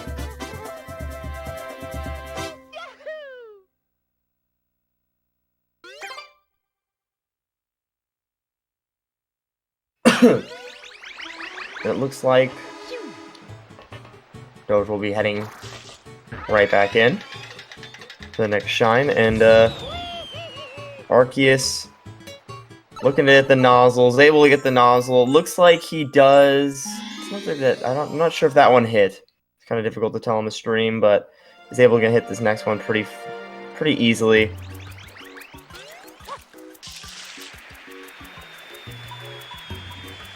Yep, and it looks like he's probably going to hit this one right now. Nah, misses that one. Having a rough time on the Mecha Bowser boss fight. There we go.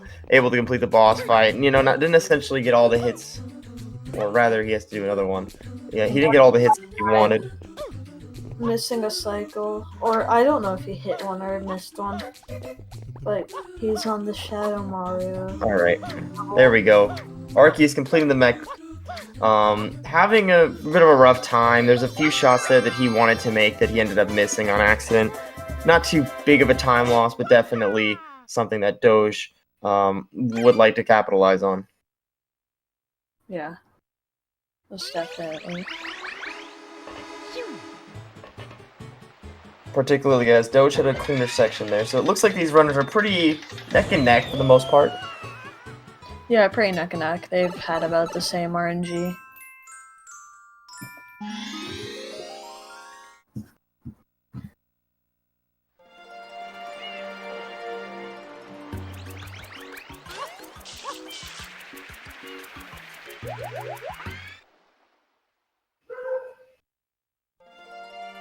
And Doge going to Pinareds, which is a pretty hard shine. Yeah, it's the way these boats move and everything can be extremely annoying. Yeah. So the movement you're required to do is fairly difficult. I'm fairly sure you can clip through the boats pretty consistently, because you can clip through anything in this game. That's pretty true. It's whether you can clip through it consistently. It looks like Doge is able to get back up here, get the last. Oh, well, yeah, that's the red coin shine, but didn't have too much of an issue. But both runners finishing the shines at the same time, a shine difference. Which definitely shows you how Arceus has been progressively closing the gap.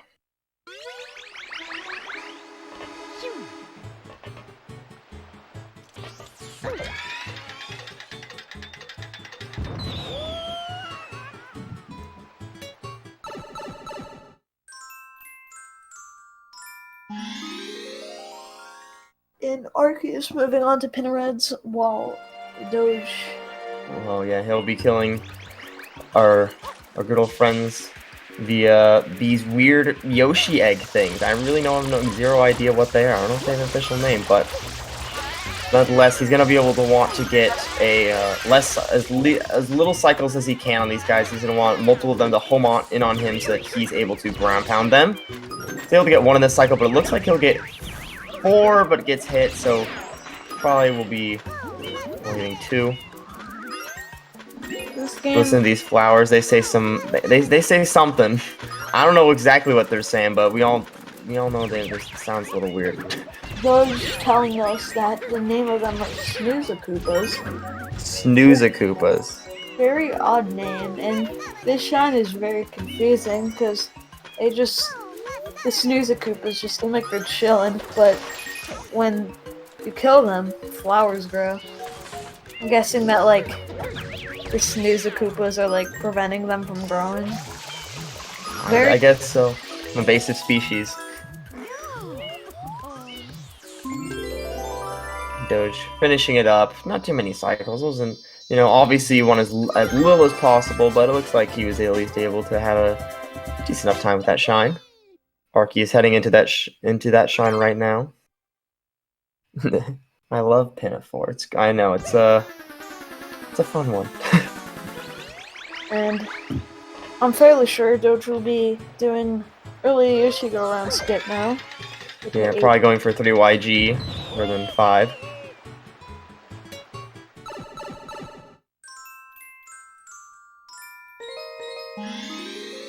I'm going back to pin 3 to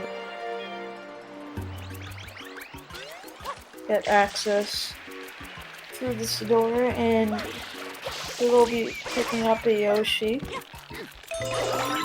Picking up a Yoshi and getting these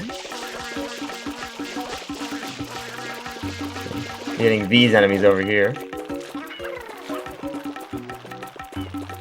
Storing the fruit. Storing the fruit, grabbing the enemies over here, which will allow him to get through this wall. Oh, there we go. He has pushes one more. Ah, yep. And it died. Not fun. Gonna have to go back around and get those enemies once again. Giving Arceus a chance to catch up. Arceus himself is gonna need a good EYG, so we'll see how that works out. Definitely is not an easy trick. See people mess it up all the time. It's just not easy. Tricks. Doge making his way back over. Also, they do that. They ground pound and stuff, and you're like, really have to wait for you now. It's a bit of a pain. Gonna hit one of those guys and go through the wall. Gonna want to keep the other one. Hopefully he doesn't die. There we go. Able to get the platform, get up on top of it, and ride it into completing EYG. Doge showing off the orange Yoshi's tongue. Very nice.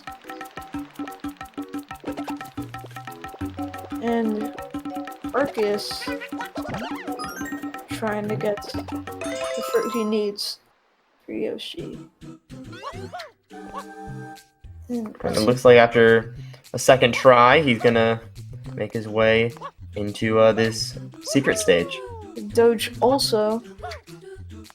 Another fairly difficult one. Another Shadow Mario level, and however, he made it look extremely easy here. He's just probably gonna want to get his spin, do some wall jumps, do a dive up here, and get some shine. let's see if Arceus can get this. It looks like he did get it, yeah. And his first time too, so he's gonna be saving time over Doge. Indeed. And now we're just going to be going into Pinnacle, I think, the last time. I'm fairly sure because I believe it should be, yeah. Maybe 7's the last episode. From my knowledge. Oh, Arceus with the dive. Does that mean yes? Go for. I'm pretty sure it respawns with that like in the Shadow Mario. That's very good. Yeah, that would be too painful. Oh god. Doge having no issue doing Shadow Mario. Very Get quick. the dive up here. He's unable to get that dive last time. His spin jump was not high enough, so he ended up diving off.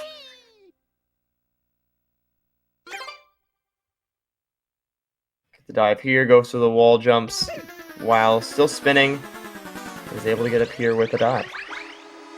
And now Doge will be going into Rico Harbor. Spins his way over there. Yeah, another example of using spins for velocity. Very nice, and Making his way into using a into Rico Harbor under the bridge with a little bit of a skip. It's kind of an interesting one. You only see it in a few people's runs. Most people will just go over the old-fashioned way over to it. Rico Harbor is a very interesting part of the run.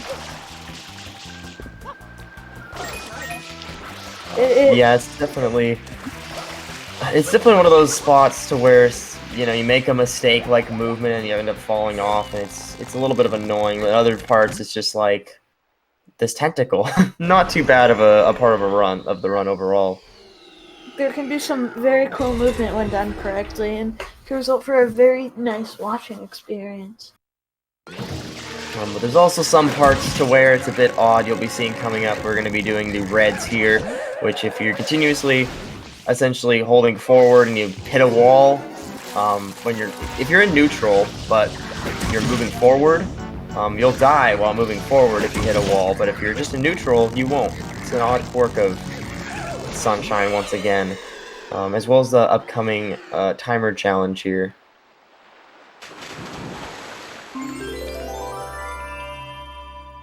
Looks like Arceus will also be going for the bit of the skip underneath the bridge.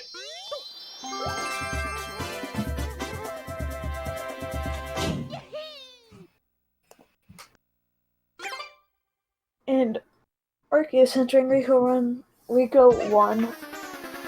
Let's see if he can nail the movement to the octopus, I'm pretty sure. I don't think it's a squid. Man, I don't know what these bloopers are. they're bloopers. They look like squids and octopuses. I have no clue. I didn't even know they were bloopers, if I'm gonna be honest. They're weird looking bloopers though. They're not like normal. They have a weird design in this game. Well,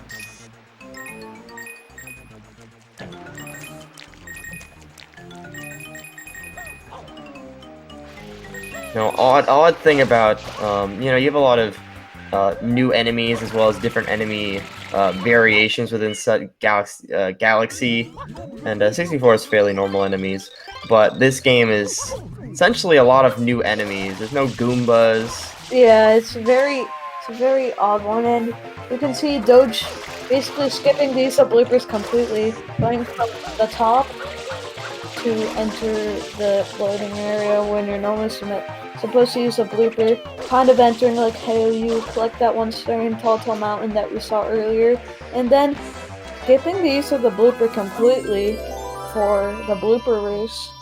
It's very interesting. Yeah, there's a specific time you have to get here later in the game, and being able to do that really doesn't make it much of a challenge. Yeah, it's very cool to watch.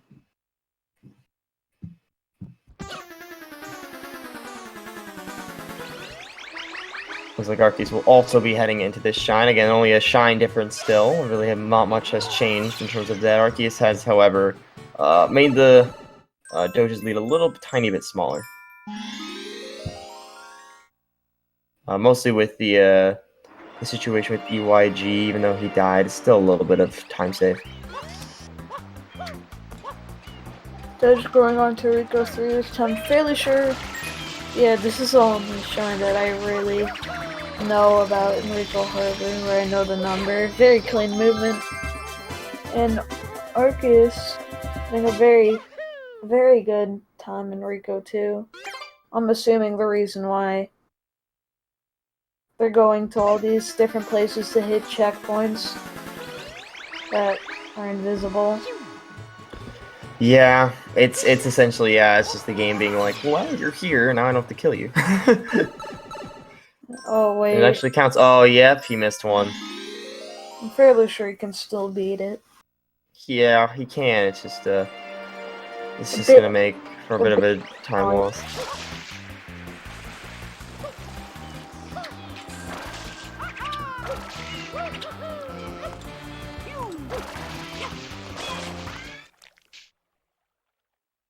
Alright, let's hope this time he gets it, or else it's gonna be a bit of a pain. Alright, there we go.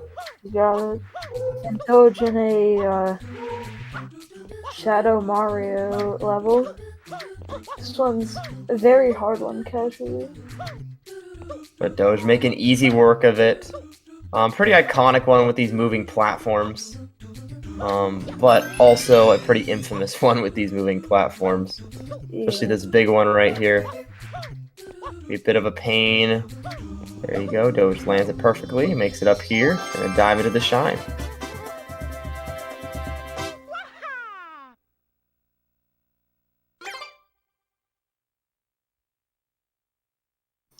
And Arceus, I think he forgot to split, or... Oh wait, does he have to re-enter? Did he fail to... Oh no, oh no. Yeah.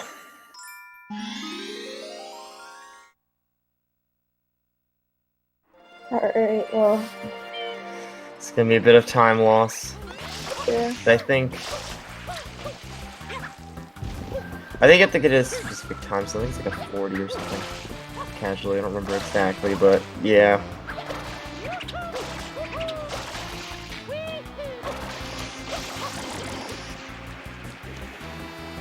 True, Bonnie. If he misses the first checkpoint, he could have died in with the blueprint respawn of the secret, but alas. Sometimes it's hard to know backups like that. Yeah, it's like, I just expect it to work. I had the fairly same issue yesterday when I messed up. In Lake Kingdom, I was like, oh, well, I don't even know what the backup here is. I've seen it before, but I don't remember it, so sometimes just lose time like that. Yeah, the kingdom's usually a fairly consistent kingdom in Odyssey.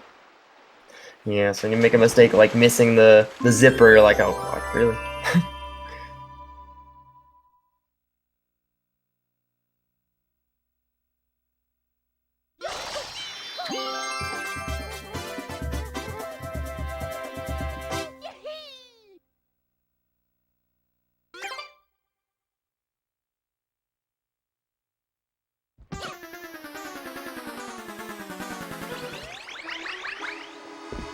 Okay, it looks like Arceus getting the shine.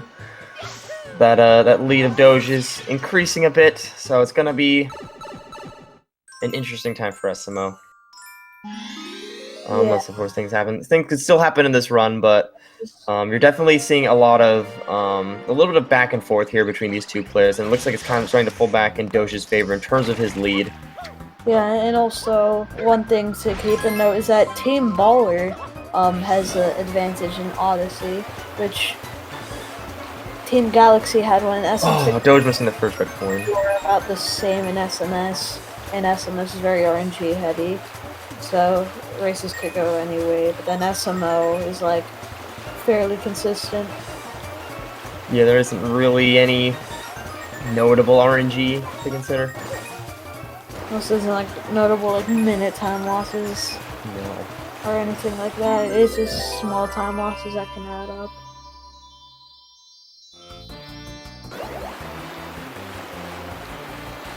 Now, the only big disparities in SMO are, of course, dying or missing nut clip or something.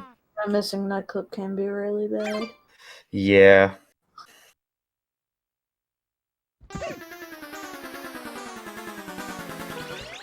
And Doge about to finish up Rico. He's going to Oh, Arceus with the bonk on the last spinning platform right there. It's a rough one.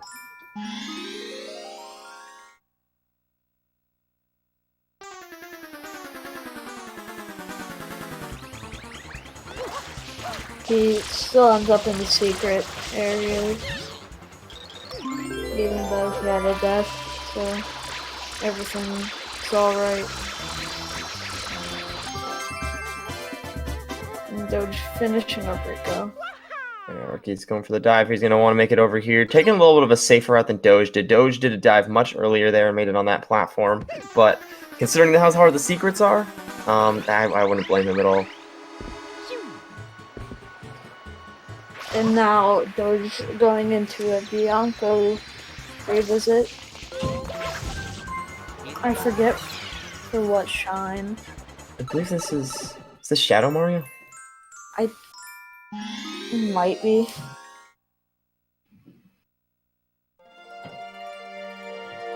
Oh, it's the other secret. He will be heading towards the back of the area. There is another I believe there is a Shadow Mario here, but a kill early on.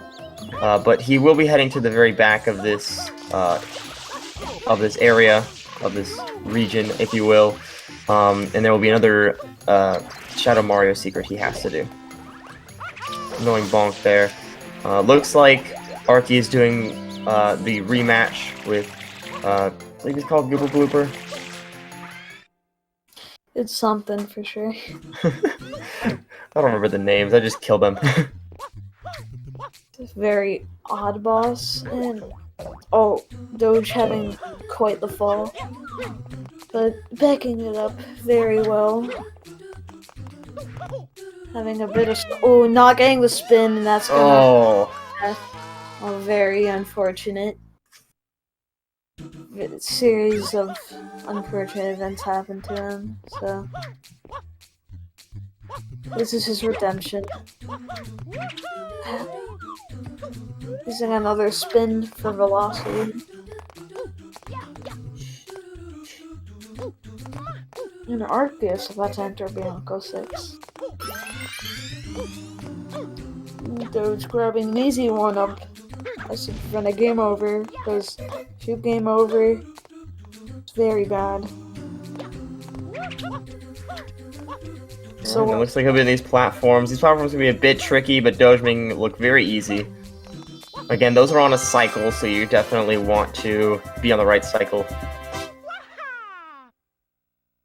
The two worst things happen in a run is either game over or having your game crash due to sound glitch. Yeah. But one of them being your fault, I'm pretty sure sound glitch is out of your control, though. Yeah, that's... I'm pretty sure it is, yeah. That's the nature of speedrunning SMS. It's a very hard game with a lot of RNG and a lot of glitches. It's a very... very odd game. Frustrating. Doge going into Bianco 7, destroying Shadow Mario. Very easy kill. Doing some swag movement. Very fast running. Wow, I didn't even know you could run that fast. Getting the weird camera angle. Yeah. Gotta love it. Alright, and it looks like Arceus now will also be going for Shadow Mario. Or no, he's going back to Rico and then he's doing excuse me. I was like, I didn't know where he was yet. But he was a little shine behind. Doge covering the Yoshi.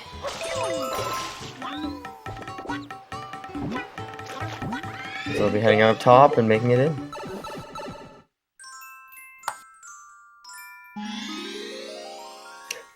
I do always find that funny. They're just like, how do we make sure they don't enter the level? Let's just put a giant pineapple here.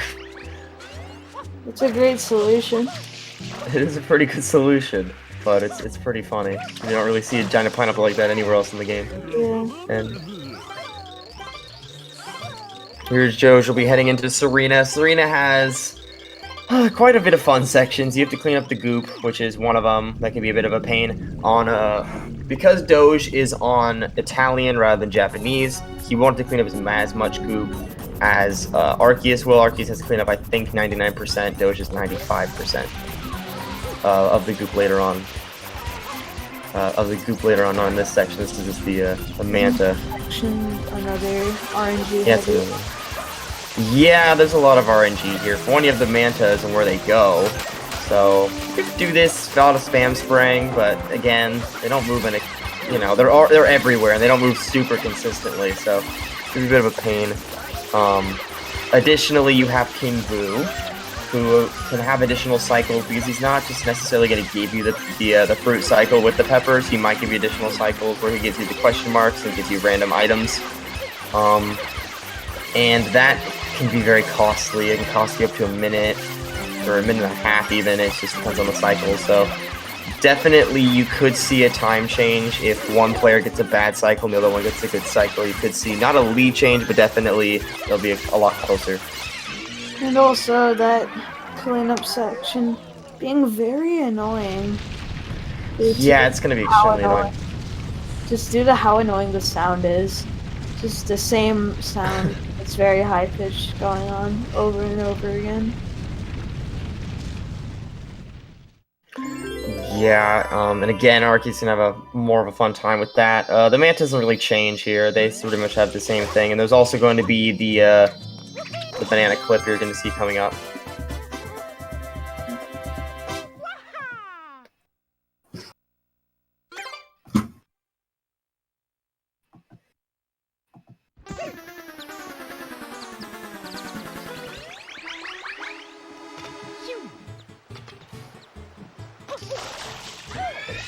Okay, and Doge re-entering for Piano 2, or Serena 2, my bad, messing up the names. And Arky is finishing up Bianca Hills. And as you can see, Arceus has not been going for as much swag stuff after spawning into shrines as Doge has. Going very safe. Doesn't want to get an extra bonk like Doge earlier. Doge doing some really cool messes it up, but still really cool movement up here. To be able to get up to the secret, which is in the Boo's mouth this time. Wow, I didn't know it was in the Boo's mouth. There's also something else you could do there. If he was able to get up on the railing, if he was able to get up on the railing, he could have bonked into the Boo's mouth, which actually saves a few milliseconds of time. Also hit spinning, so he doesn't have to fall all the way to the ground to hit the bricks. The sand also making a very annoying noise, and he a lot of the spin to get to this pyramid banger earlier. I'm fairly sure. Yes, nailing. Sand this game's another odd object. It's just weird. Just a block, and all of a sudden it's gone in a matter of seconds. Yeah. Very clean, Serena too. Alright, it looks like Arceus will be heading into the Manta here. Let's see if he has some better luck. Doge got hit a little bit. It wasn't too bad at all. Definitely didn't lose a significant amount of time, but we'll have to wait and see.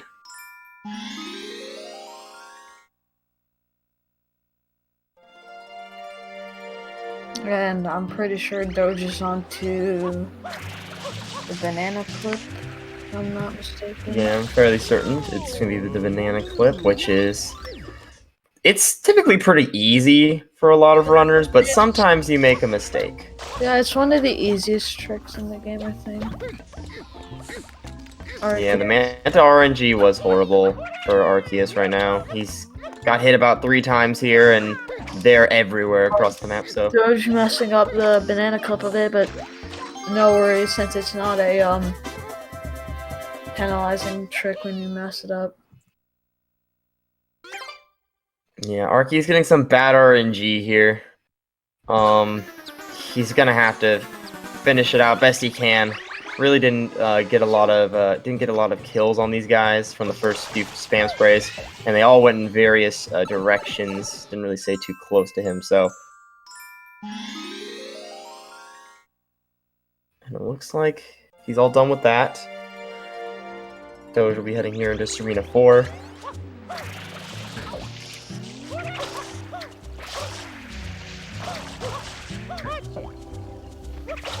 Getting some bonks, not a fun time.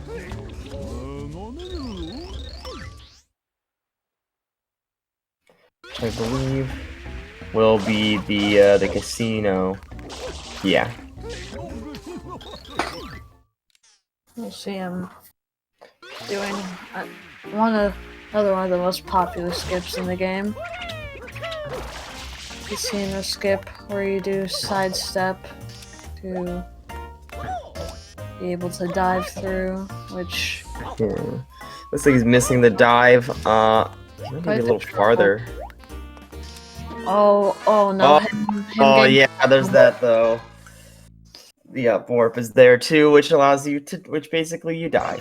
It's great, but yeah. that will give Arceus a little bit of time on him, but still retaining his lead. Oh, it slides off. That's painful. I've never seen that happen. That took me by surprise. I think it took him by surprise too. I haven't seen that happen either, nor had that happen. Arceus going up to the secret, I'm fairly sure. Yeah.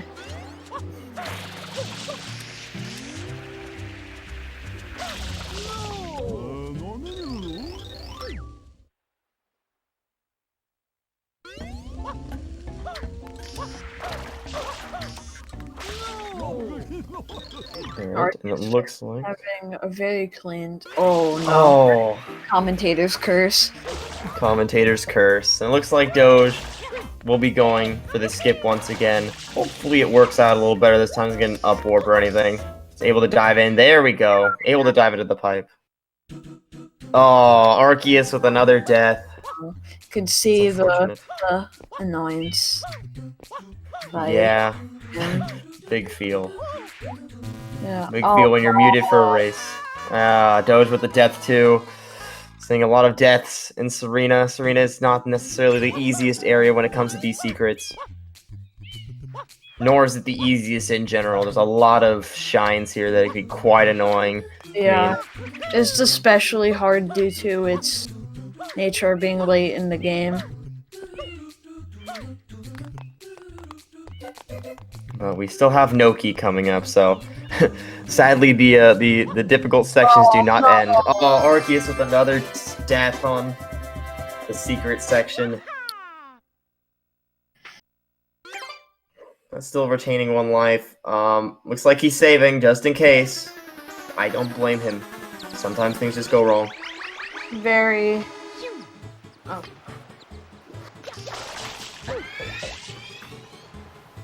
Very unfortunate, and so very good to be precautious.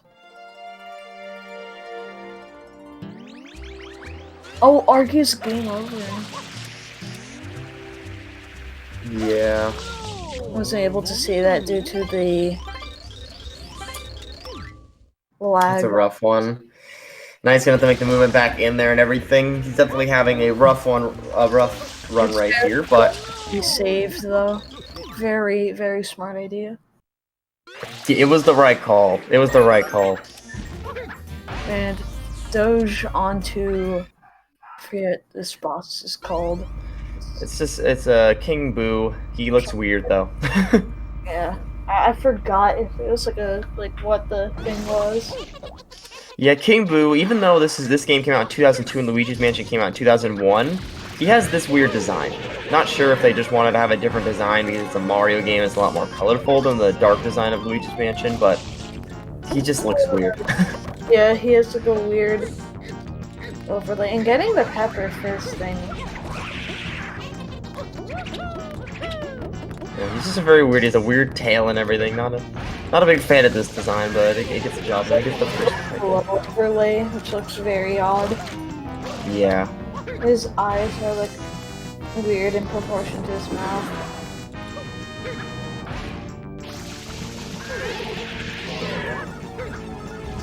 It looks like no. King Boo retreats back. How very annoying. And it looks like he gets the fruit, so the extra cycle, it looks like. But not too bad. Not too bad of RNG. Really for King Boo. Yeah, could be a lot worse. Hopefully he doesn't get any extra cycles here.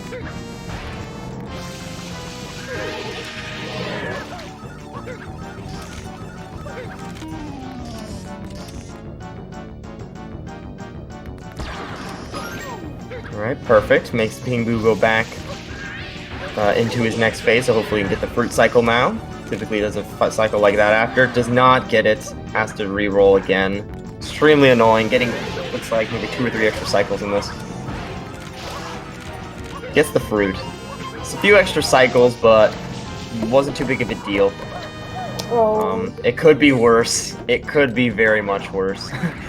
So. Finishing out, and Arceus landing the banana clip.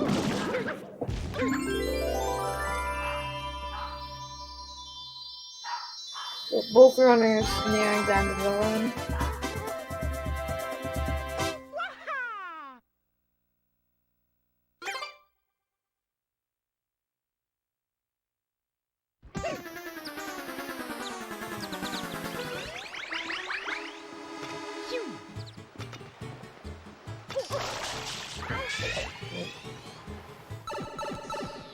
And I'm fairly sure Doge's doing his last.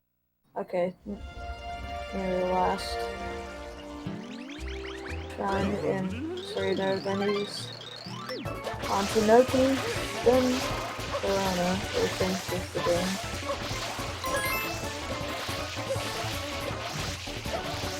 Alright, it looks like Doge here with the cleanup. Again, now he has to clean up 95 to the 99 that Arceus left to clean up, but making it look fairly easy. Getting nice, hitting some good spam sprays. A few little bit that hopefully the little bits that he left over won't be a problem later on. You can have little patches that won't be that big of an issue, and now I'm fairly sure. Yeah, I'm fairly sure he should be done now. There we go. And Arceus on Serena 4 seems to not Again, on a rough time with this one. Yeah, very, very nice.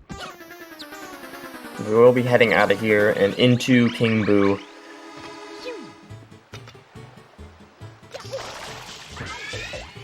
So let's hope that his RNG isn't bad.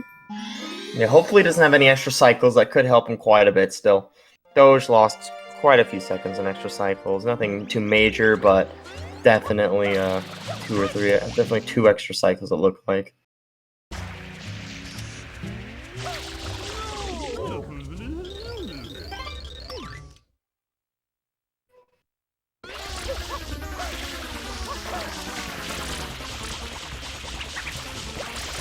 Alright, Doge going for Shadow Mario right here. You're going to want to get him before he goes any higher up on the stairs. He's going to making his way up. Oh, Doge with a bonk, so he's going to take a little bit longer to kill Shadow Mario, but gets him fairly quickly. Yeah, finishing it out.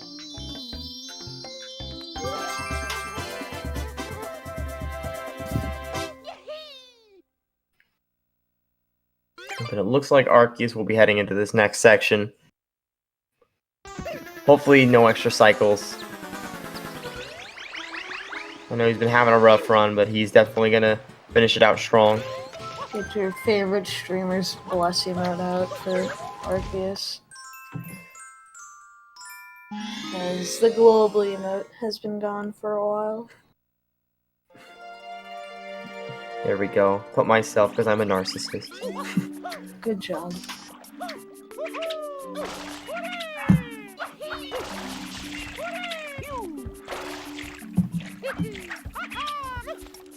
Oh, Doge having a bit of a issue with the wall jump there.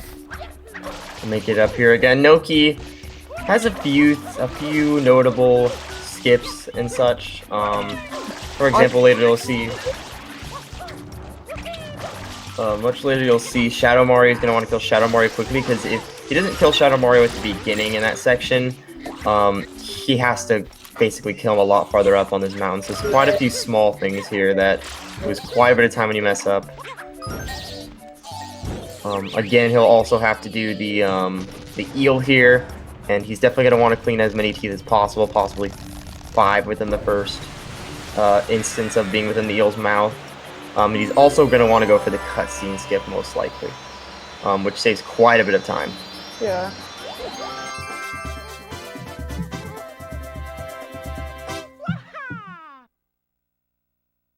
And it looks like Doge's able to get the shine and get out of there. Alright, Arceus with not too bad of King Boo. Very good RNG compared to Doge, saving about, I don't know how much, but definitely over 15. Yeah, definitely over 15. Not exactly sure without the splits, but probably not more than a minute. no.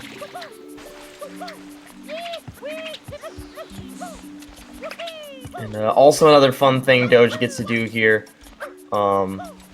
is he's going to, I believe it's this one, he grabs the, there's a spring you end up grabbing here.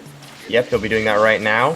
He puts it on the side of the wall right here, and he phases right through. Yeah, very convenient. It's very much like Banana Clip.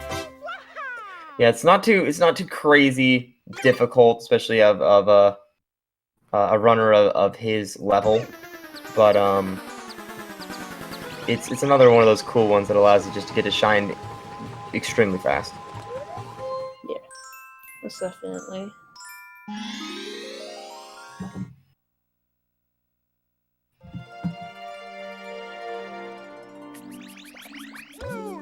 Now we'll be doing the bottle one, where he basically goes in the bottle and gets some red coins. There's a few, it's definitely just moving to the red coins. It's the only issue.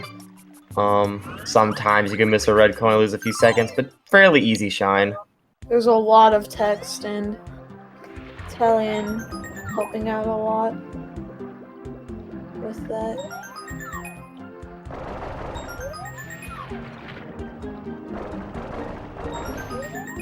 As you can see, it's pretty sight with your movement. There's a part where you can kind of move Mario upwards right here.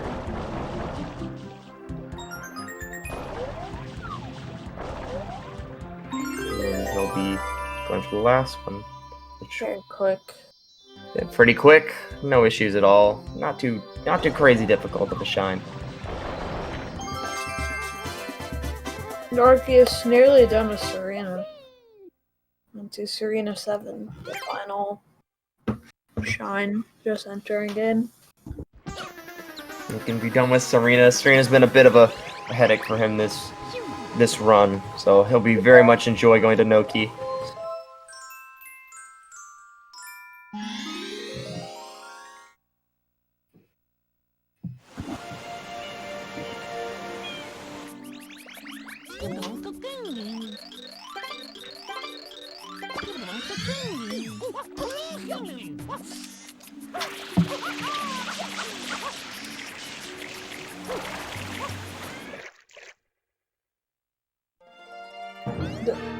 Doge going into...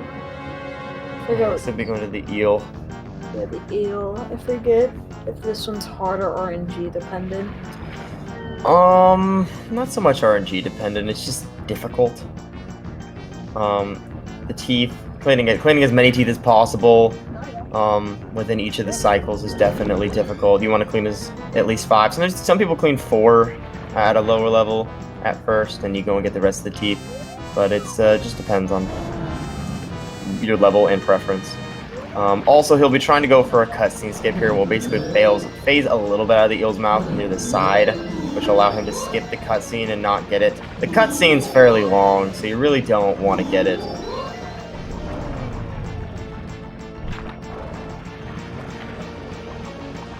There we go. As you can see, he can kind of just not necessarily phase out. It's a weird hit detection right there on the side of the eel's mouth, so you can kind of just go back in while the eel is in the animation. Looks like he did get swallowed there. Bit of a time loss. It was pretty annoying, but what can you do?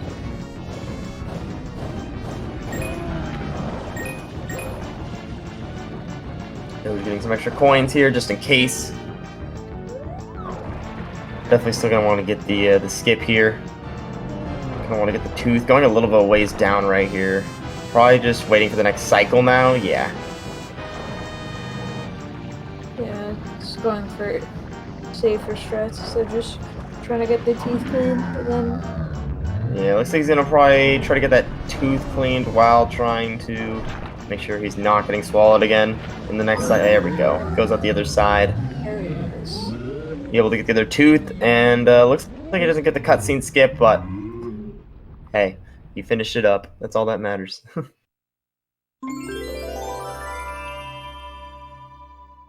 Now Arceus will be heading into Noki. And doing this next shine as we said earlier, this is the one to where he can simply grab the spring and phase right through the side of the wall right there. It's fairly quick and easy shine. Yeah, very. Kind of expands, and while you're in the wall, it just kind of pushes you into it. It's pretty cool.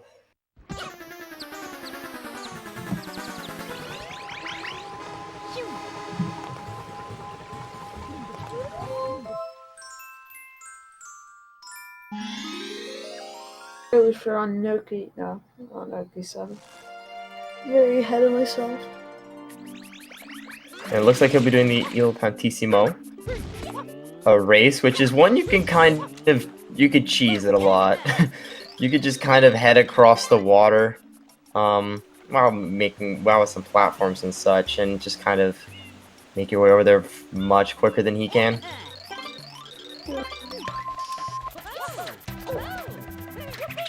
He takes a bit more of a conventional route. So you could just hit right there by the for some reason the random boxing glove that's just there. Because that's how Sunshine is. I'm gonna go for trying to get up on that platform and wins the race. Not too difficult. If you're from an Arceus finishing off Nuki Reds. And now he gets to wait for Il Tantissimo. He's a very slow lad. Seems like we have not noticed, but Arceus has been catching up. He has been catching up. Only shine difference. Oh, it's shine in the middle, so like 2 shine difference. Only a 2 shine difference. Definitely that game over was difficult. Definitely made it a lot more difficult. But the King Boo RNG definitely made up for it. That's Serena 2. And Doge also died. He died in a Serena 4, I think. Maybe it was Serena 2, but he did die a few times. He died on the casino skip. That too.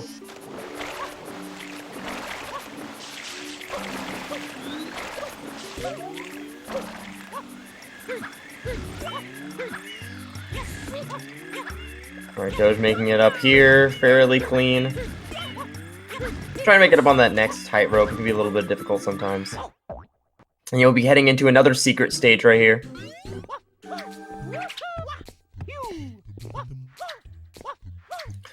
This is definitely one you see a lot of in clips and stuff, because it's really cool the movement you can do here, how fast it is.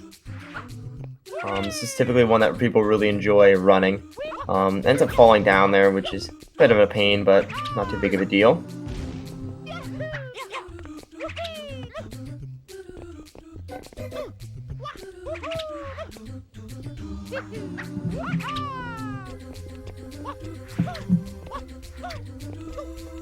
Alright, let's see. Issues with the movement. Yeah, it's a difficult section no matter which movement you go for. I've seen some crazy fast movement here by Nindidi and stuff, and then there's just some fairly even more normal movement for runners who are not as crazy as him, and that's still difficult. Doge, really smart there, not trying to go for a triple or anything and risk it, just gonna go for a spin there to stay on the platform and make it up with a dive. And Arceus is still finishing out Noki 4. Yeah, it looks like he has a little bit, did he get swallowed during that Noki 4? I don't think so. I don't know, because I was watching the page for like half the... Didn't look like he did, so I think he is saving time over Doge on this section. No, like a death from Doge, or like a death or two could like Make Arceus in the lead. Yeah. And now Doge is doing, I always want to say Dr. Mario, but he's Shadow Mario. So, doing Shadow Mario. Leg movement. Again, kind of flexing. And made that look fairly easy. That Shadow Mario, people mess that up all the time. It's an easy one to mess up. You just don't get the first few sprays there, and then he's all the way up the wall already, and you're like, well, now I'm losing like 20 seconds. It's not a fairly fun one, and now we see Shadow Mario heading into Corona. Yeah. Unfortunate name, but it is Corona Mountain. Yeah. I forgot what Corona actually means. I believe it stands for paradise in Spanish. 100% on that one. It's probably something along the lines of that. Not heard the music this place in a while. Oh, this is a fun one. I mean, we just saw on runs yesterday. You know, there was a few 114s, 115s racing yesterday, and you saw some deaths in Corona. Corona's not easy to do fast. So taking it a little slow. And Doge is not doing anything too crazy here. He's definitely taking a very normal. Ooh, taking a very normal Corona. You can get hit by those spikes and just fall in the lava. It's awful. But having a pretty good Corona so far. No deaths. Didn't go for anything crazy. That probably would have been the best for Arceus. Oh, gets hit by the.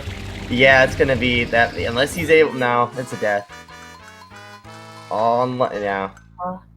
So in the chat saying that Corona means crown in Spanish. Crown? Okay, that's what it was. Fetch following Doge.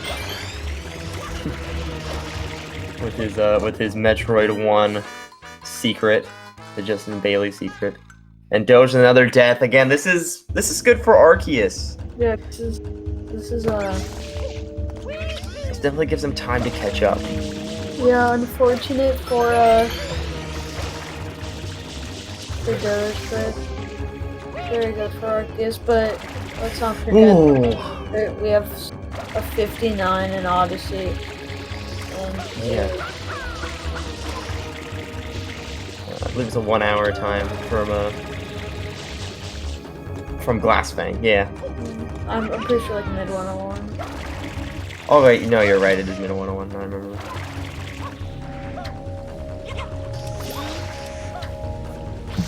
So definitely going to need that extra time, particularly against a player like Hay there. Let's hope that. Yeah, nothing going good. And then he's going to use rocket storage right here. First use Savannah run, I'm fairly sure. Alright, and it looks like he gets it. Nice. Yeah, now we'll be heading into Bowser. I'm fairly sure it's a very consistent trick. And you can like notice while you're doing it if you mess it up. I don't know though. You again? Don't you ever give up? Mario! How dare you disturb my family vacation? I think he's on 127 piece. Yeah, it looks to be, yeah. Alright. Gonna get the first hit on Bowser.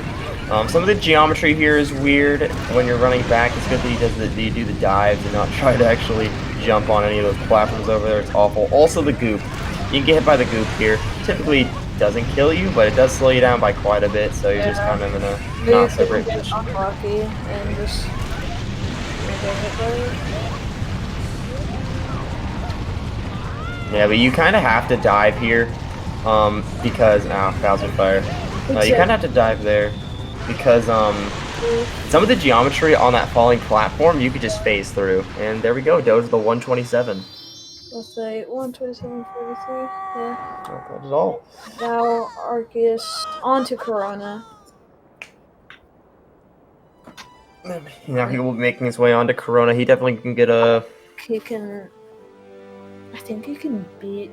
They're just time. Just Yeah, it's just gonna have to come down to what happens. No deaths or anything. Yeah.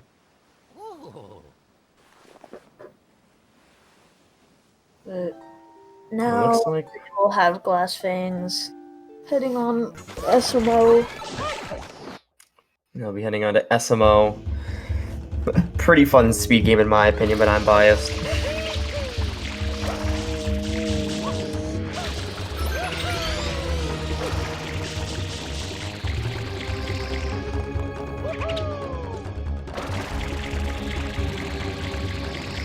It looks like so far everything's going well here for Arceus. Arceus going pretty safe, playing it pretty safe for the most part. Not going for anything. There is a bit of faster movement here you can do, but it's madness. It's madness unless you're a really high level player.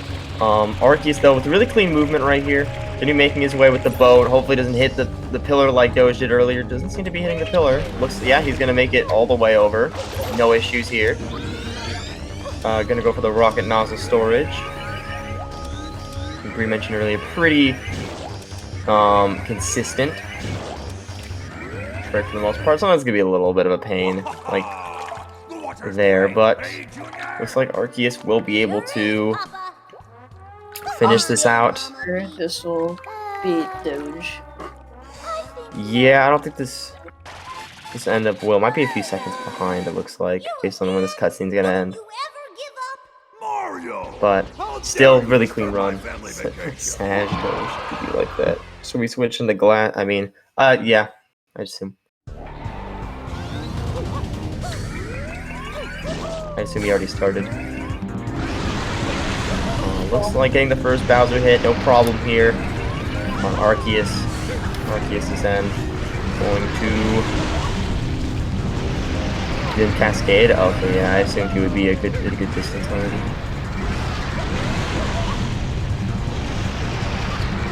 You don't want to trust. Understandable, Glass. I had an awful cascade myself. Glass having a bit of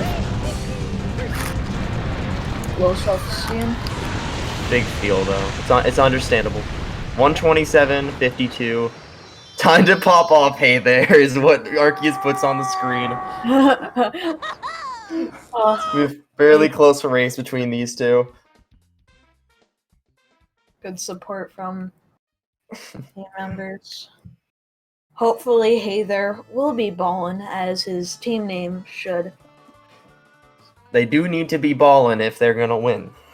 Yeah, because there is a lead. If Team Ballers loses, I mean, that's a little fraudulent. They will not be ballin' if they. No, not no. It's gonna be a rough one. Yeah. It'll be hard to live down. Hello. Hi. What's up, Arceus? What's up, man? Holy shit.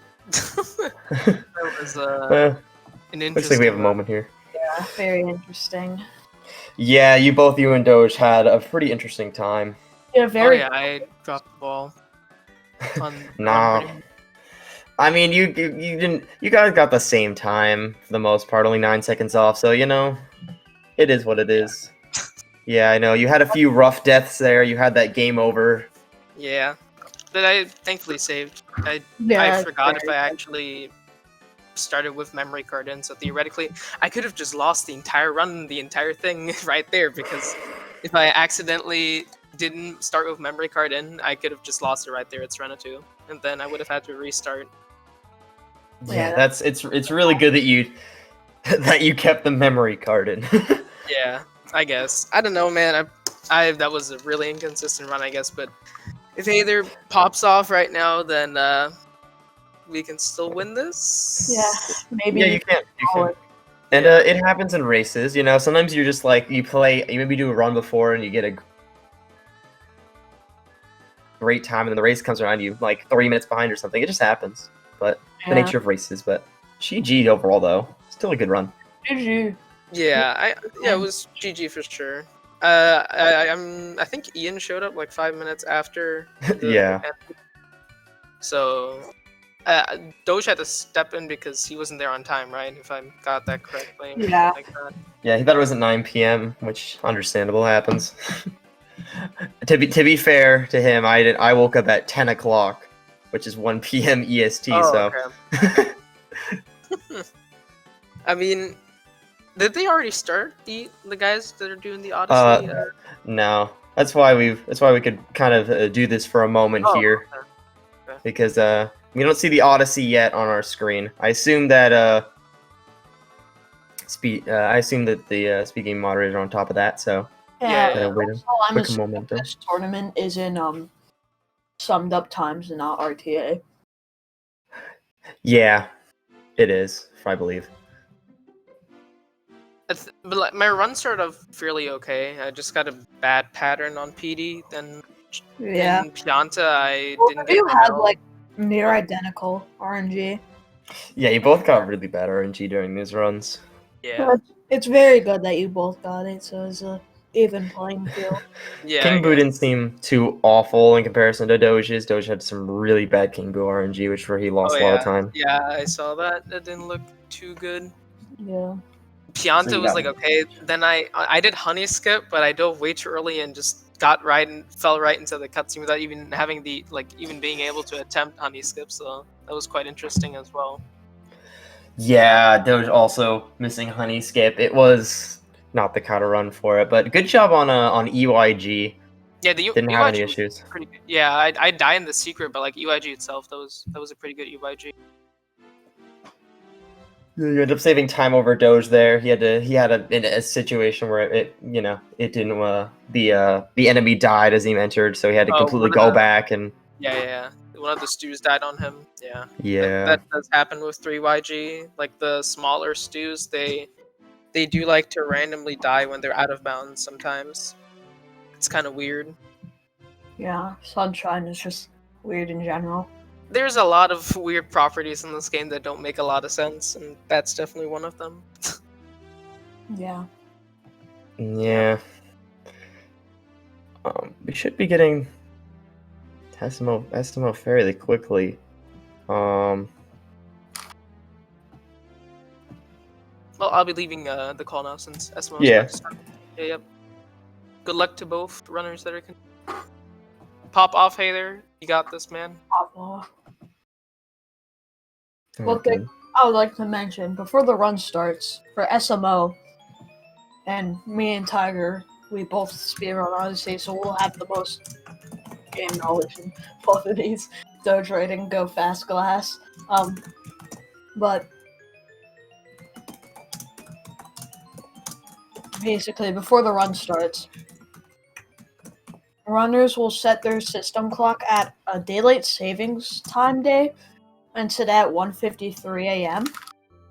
And then, depending on how quick their cascade exits are, they'll have an offset to start the game. And then in Sand Kingdom, they'll plant a seed, which normally takes 20 minutes to grow. But as they're in sub area, the daylight savings time goes from 1:59 to 3:00 and instantly grows the seed. And it is a 15-second faster route, I'm fairly sure. So, and also, hey there, the person on Team Baller holds world record for the first level in the game, Cap Kingdom, with the world's only 2:15.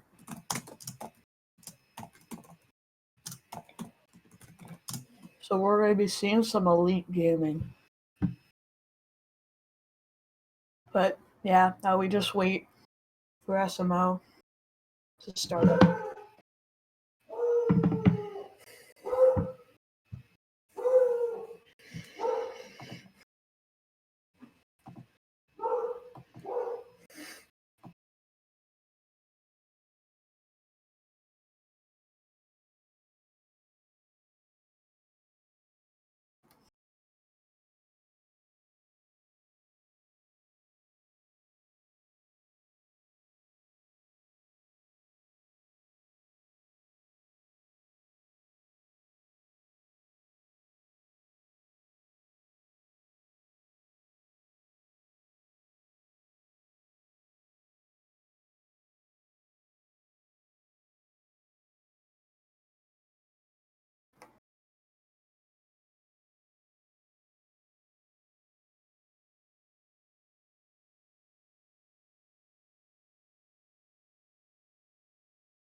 We have Glass Fang Alright. finishing off Lake Kingdom, doing the light clip route where you, after getting the moon, the zipper moon, you throw your cap in a certain position with a setup, then do some out of bounds movement, and grab a checkpoint to a secret moon that you never get in post game by traveling through a painting, and then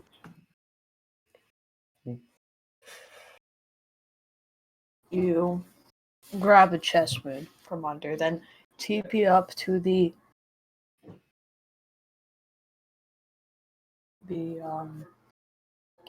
secret moon. So you can see Let me see Hey There doing that right now. Hey There is versing Hey There. He's just that good. He can play the game twice. And you see him grabbing the secret moon. Then he will do the beginner any percent route, but then instead of going to Rango, he will go to secret room. But there we are.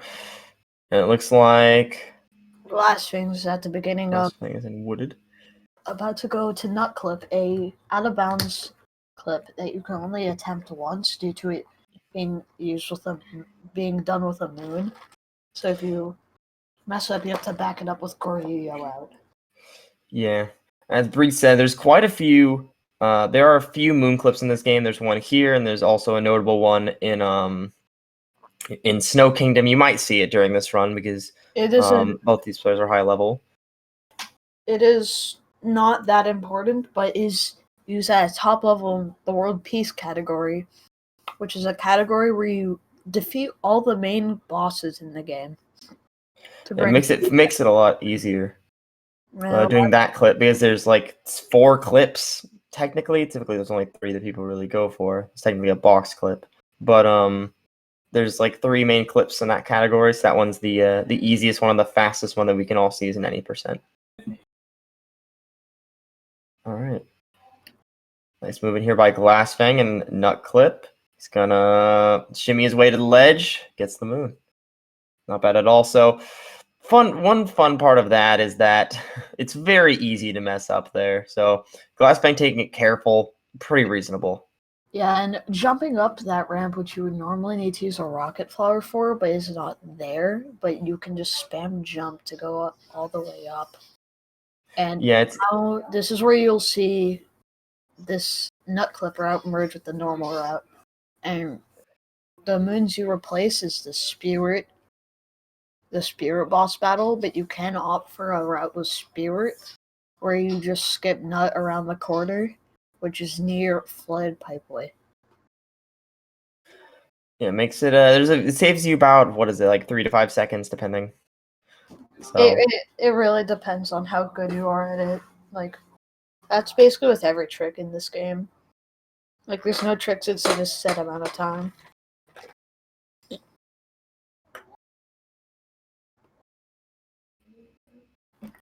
Oh yeah, I forgot to mention, both runners doing a variant of the Nut Clip route called Tree Route, which saves a second, where you grab this tree moon that you can see Hey There completing, and you skip that Piranha Story moon that Glassfangs just skipped, and Missing Flower Road skip. Yeah, and then going for the backup right here, where you just dive vault off of Cappy. There's a Cappy return jump. Up where you throw Cappy into the corner of those 2 railings, then dive and get a dive vault. But it's really weird because sometimes you just can't get momentum. And let's see if Hey There got the out of bounds. Flawless.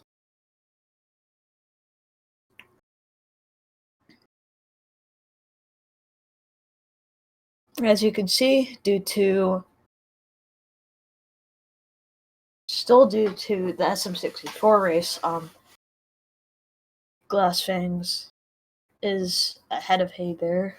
This race really depended on the SM64 race, and the PB difference definitely had to do with it, because Arceus and Doge both have very similar PBs, a minute difference, but as you know, it's RNG heavy, and that can really make or break a run.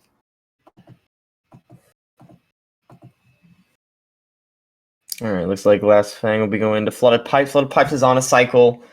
You'll see there's movement variations. Like, for example, you can just kind of swim here instead of throwing Cappy, and you can also just ground pound instead of doing a spin pound.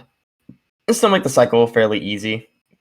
What really comes down to is these fuzzies right here, which he's able to get the wall jump off of the right side right there and make it look pretty easy. And hey there, some pretty good movement right here. Oh, he misses the cat bounce, but blacks it up pretty fast. Not an issue, really. It's just you have to do one later, but you could risk not making the jump if you try that.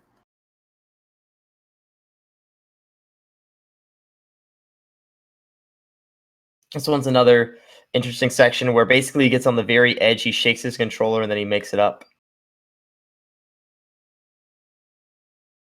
Yeah, it can be very weird at times, but it's a very easy trick. And hey, they're going down for Spiritless. Oh, not getting the buffered jump, so he ends up having a stun that loses a bit of time, but still having really good movement. And now Glass Fangs will be going on to Cloud, one of the two Bowser fights in this game. And we'll see him go for fast hats, where in the first phase he will roll a few times, then jump and press his cap throw button at the right time to grab the hat immediately, and now he's doing some manipulation to make Bowser only jump one, like, standing area. You could see him do a backflip, then cap throw to grab that hat quickly for fast hats, doing some more manipulation, and then he will do the same thing, except take damage for invincibility frames. And now, yeah, just nails it. Hey, there will be exiting with, I think, 1815? No, that's wrong. I'll be able to find out banner 1820 exit, which is very good. 1820. Yeah, really good exit. Both players playing pretty well so far. Glass Fangs will be going into Lost, where you get 10 moons in 2 minutes. I know Glass Fang had some difficulties there at the beginning with Cap and Cascade, as he described, but it looks like he still is maintaining that lead. So it doesn't look like it's been much of an issue.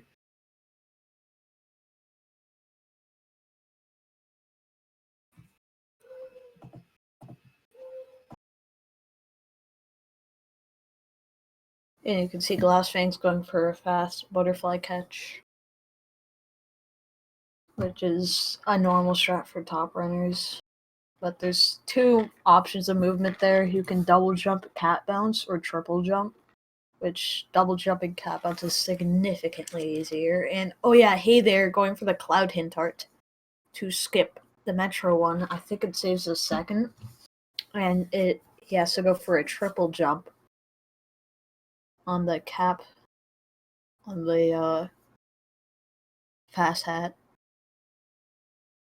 And for what I see in Glass Fang's Lost, he's just going for a lot of easy strats as to not mess up. Oh, that was weird. I've never seen anyone go first person there.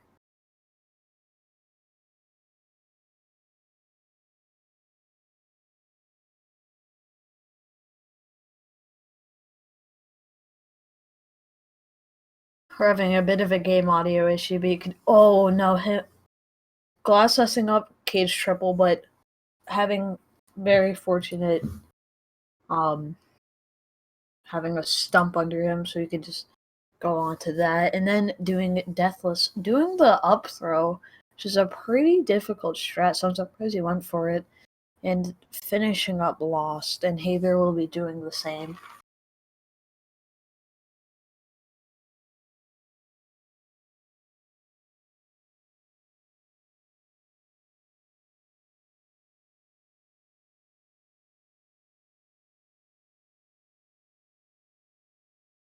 And now Last Things will be going into Metro Kingdom, the most infamous kingdom from Mario Odyssey. And one of the hardest ones in the speedrun, just due to like how difficult Day Metro can be. Like at a beginner level, it's not that hard, but once you get to like a better level, like Glass Things, it can be very difficult with tricks like Scooter Clip and just having to do everything quickly. It's a very movement-dependent kingdom, and he's in Night Metro, where he will do Mecha Wiggler boss fight, which is one of the only instances where you'll see RNG in the run.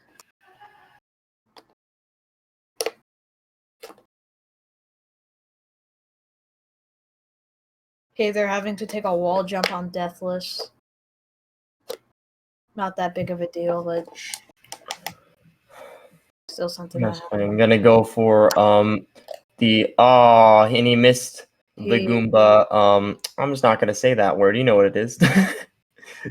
Yeah, I'm the actual strat is in I'm missing the Goomba bounce.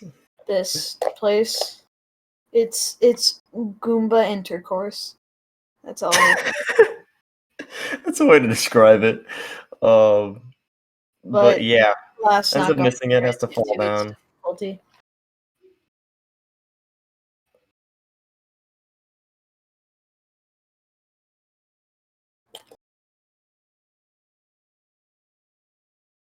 Oh, gosh. Accidentally long jumping instead of backflipping. It is what it is. It happens. Yeah, and making this jump all the way across City Hall can be hard for some beginners. But not too difficult. And the last going on to Mecha Wiggler.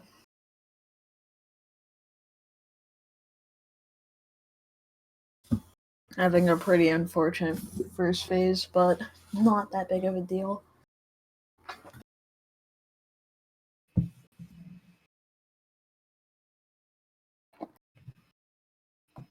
Hey, they're going for Goomba intercourse.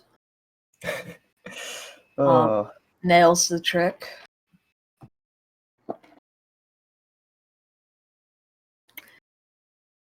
As SMO verifier Bliplo said, we should really change the name of that strat just so in family friendly. We should call it like Goomba bounce or something. Or like City Hall cycle skip. And yeah, Last Things not having the worst RNG. Could have been better, but not too bad. Landing the 2 cycle. And landing the 2 cycle. Hey there, making his way into this next cycle. Last Thing's a pretty clean Mecha Wiggler. Had some issues there in City Hall, but not enough to really kill his run. However, Hey There does seem to be catching up a little bit. Yeah, Hey There is catching up. And there was a difference between which kingdoms they were in. Now they're in the same kingdom and in the same boss fight. So, an interesting thing I can say about these players is Hey There plays on Joy-Cons, which most people opt to use the Pro Controller due to its comfort. And there is only 2 notable like top runners who use Joy-Cons, and it's Hey There and Goryuya, the best Japanese runner in the game, with a 58 something. He's 4th place, I think. And also, there's a few other runners like Fur and such use it, and it's interesting. Yeah, it certainly is. It's interesting. And Last Things nailing Scooter Clip, a trick where you have to use a hidden motion control to go further, like move further left in the scooter. Then you have to flick your stick left to clip through. And here we see essentially what is 2 back-to-back drams where Cappy goes and does something else while Mario is grabbing a moon or is, for example, he was left on the ledge there. Yeah, it's doing something while leaving your cap out to get back to somewhere via a capture. And it's been used in meme scenarios like the trick Snowdram, Oh, now we have audio. Nice. The trick Nice. Snowdram is a trick jump in which you go from the Odyssey to the secret painting area where the moon is. Kind of like Lake Clip, except no out of bounds is used and you don't have to only hit a checkpoint. And if I'm not mistaken, in the trick jumping community, the term dram is used for a completely different thing where you jump off of a Odyssey, but I'm not sure at all. Interesting. So, I believe both these players will be going with the same route. Not sure. Well, hey, there's 59, so yeah. But they'll be going for bullet building. There's several different variations of routes within Day Metro. There's early musicians. There's the normal route, which is, I guess, you could also call it late musicians. Yeah, late musicians. And late musicians saves 1 to 2 seconds. Oh, hey, they're messing up slots with covering it. And then you have bullet building, which essentially you end up doing slots and the bullet building rather than going into the people room. Yeah, and it.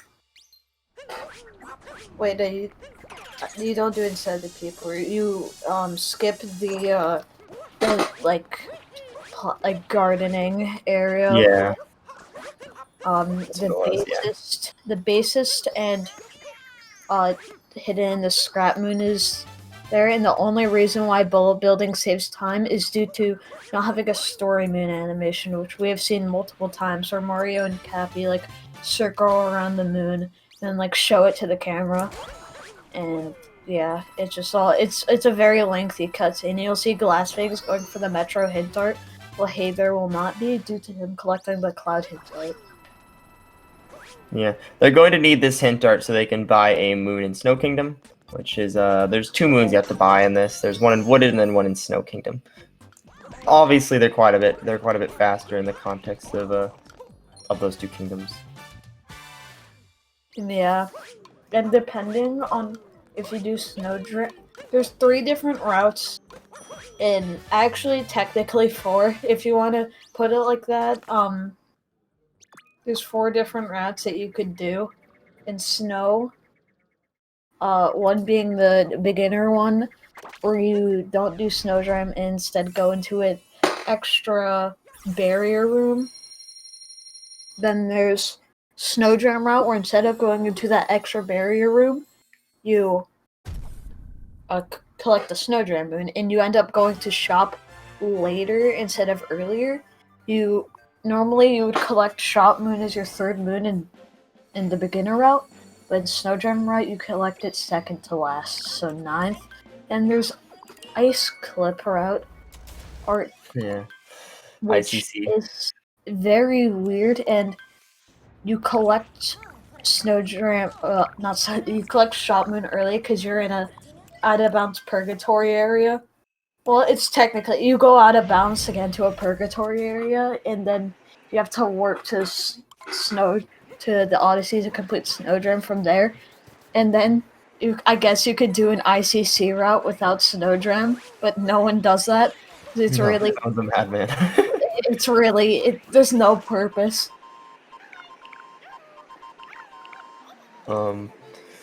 Yeah. It's you're gonna see both go for Snowdram here. Hopefully neither will mess it up, but it's essentially a trick where you basically have to vault off of the Odyssey at a specific angle, and then you have to vector and keep yourself in the air for the time being, as well as doing a cat bounce there. It sounds very precise, which it is precise, but there's a lot of leeway for the trick. Yeah, there actually is quite a bit of leeway, but it is also fairly easy to mess up. Yeah, it happens. And you can get it. It's very nerve-wracking when you're on pace in this game and when you're in a race setting. So let's hope both of these runners can get it. But I mean, the difference between these runners, the gap is closing ever so slightly, continuously. So it's gonna be a really close ending. And where Glassfangs just collected that ground pound moon is a place where you could do a moon flip and save a 2nd, which Hayther might go for. I'm not completely sure, but it's very useful in World Peace. Now Glassfangs will be trying to get this. Oh, I've never seen a backflip strat there. Oh no! Oh. Yeah, there's several strats you could do. There's one you actually make the cycle of the blowy joy to where he blows you with wind. That's how I'm gonna put it. That makes you. And I don't know. That makes you basically fly towards that area. You can then do a cap bounce and a dive up there and a spin pound or whatever. You can do a spin pound or a triple jump or a backflip, I guess. I'm gonna refresh this. But Glassfangs. Oh yeah. Also, hey, they're not going for the moon clip I was previously talking about. But with that death, it's like a good 20 seconds maybe, so it's gonna be quite a bit of time loss. And also you can see, hey, they're going for the spin pound that I was talking about. Yeah, pretty clean. And another thing you'll also see here is spiny manipulation, or people like to call it RNG, but it's manipulation, to where basically he manips the spiny to stay on the platform so he can later hit with his cap, and it basically means that he doesn't have to sit through as much of the cutscene as you normally would if you just blow all of them off. Yeah, and also what? They just walked on it? Oh, come on. Oh, I know Equanimity did that in a very old GSA race on purpose to like shock people's minds. And by the way, for context, Equanimity is someone who held the world record in 2018 and never again. But he's a very good runner. I said that. These players are. And both are very close. Okay, both going for yeah, now it's gonna be quite the race. God, this is very close. The two deaths by Glassfang. This will be a very interesting race. Yeah, obviously, Hey There now is the favored in terms of his time, but things could happen, Glassfang doesn't make mistakes like that usually, and he made some mistakes, so Hey There might make some mistakes. Not over. As you can see, we're watching two identical streams almost now. Look at them go. Hey There with his movement in the menus was a little tiny bit faster. Hey There about to have BTT menuing. Mashing. His mashing is really good. You'll see it in a lot of BTTs. That people make, for context, BTT means best theoretical time, which is a very highly segmented run, which is basically like SMO's tests, since we do not have tests. Well, we do, but it's basically macroing, from my understanding, which is like very difficult to test with, because it's basically just trial and error, but you can't see them, like, the things you're doing as you're making the task. You just have to check after. It's only used for min caps most of the time, with like min caps tricks to see like the theoretical limits of them. I'm pretty sure. I could be incorrect. No, it is. There is a min caps BTT. I know the min caps BTT allows tasks in it. Yeah, I think there's some sections of tasks in there, and some are BTT. So it just depends on, of course, if it's relies on motion controls or not.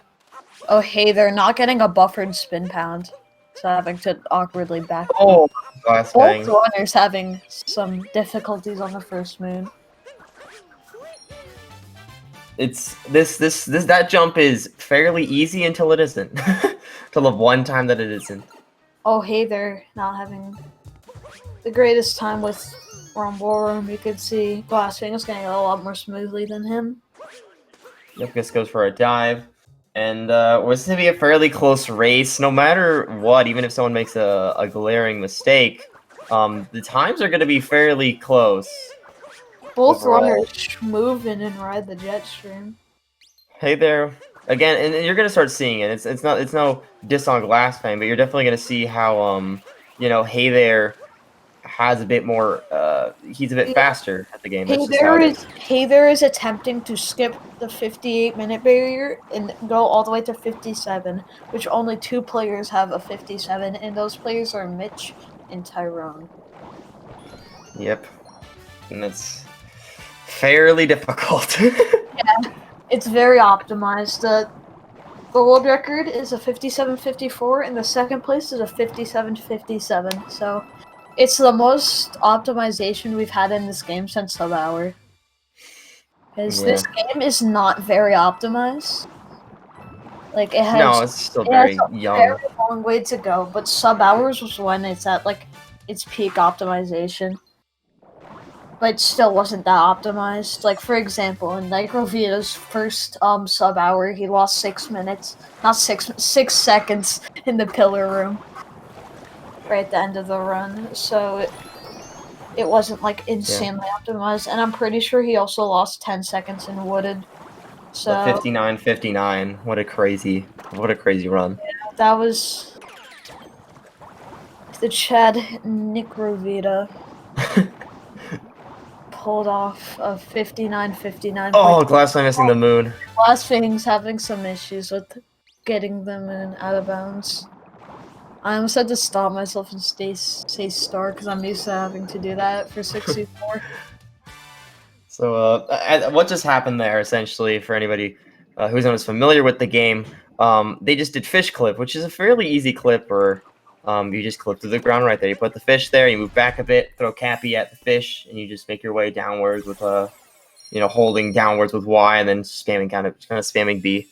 The way the trick works is basically there's like I guess a soft barrier where if you try to go into it, it'll push you back.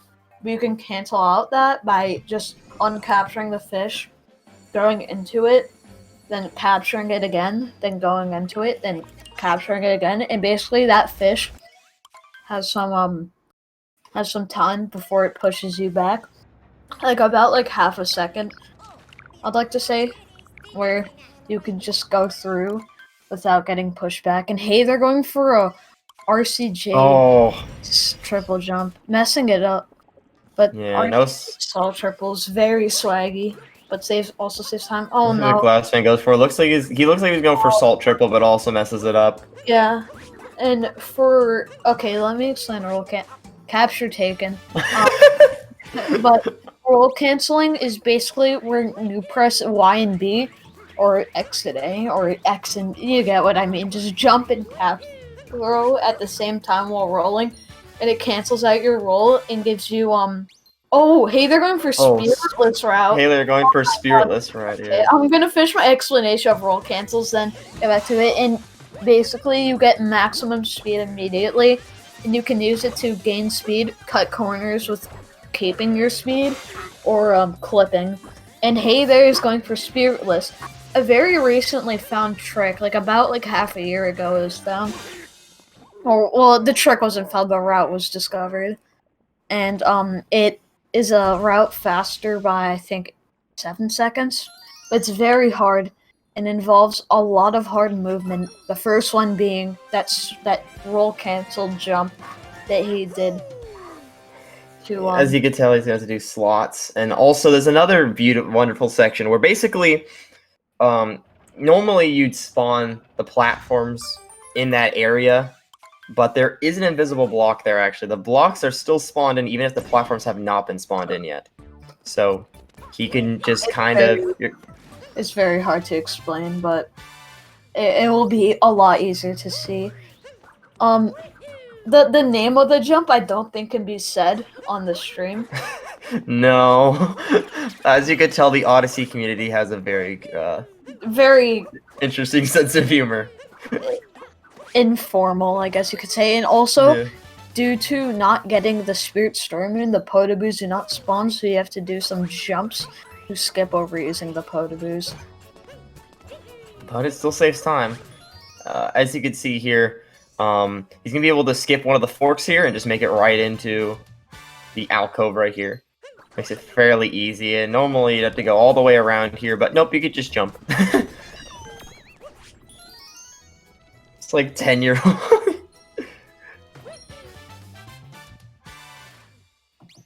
That's fairly accurate. Yeah, that's fairly accurate. Alright, and it looks like... Hey there. Getting that movement. 1 health left, it's very Monka. He also has to get the turnips here because he's going to throw usually, in a different route, you throw the turnip much earlier, but instead you grab an extra turnip here alongside the other turnip because you didn't do spirit, so you didn't go those 3 moons. And just gets 2 turnip moons. I think it's like 1 in 3.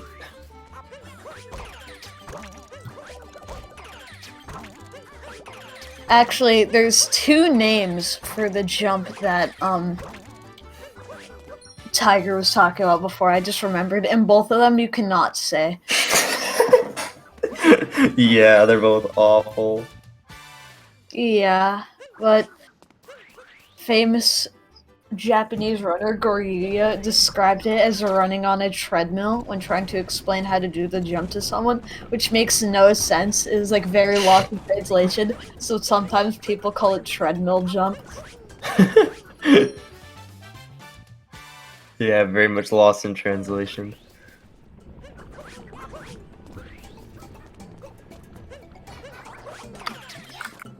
And it looks like last one will make it up here.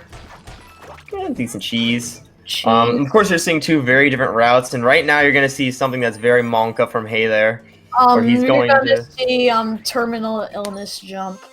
Oh god. Best way to explain it. I'll just call it treadmill jump.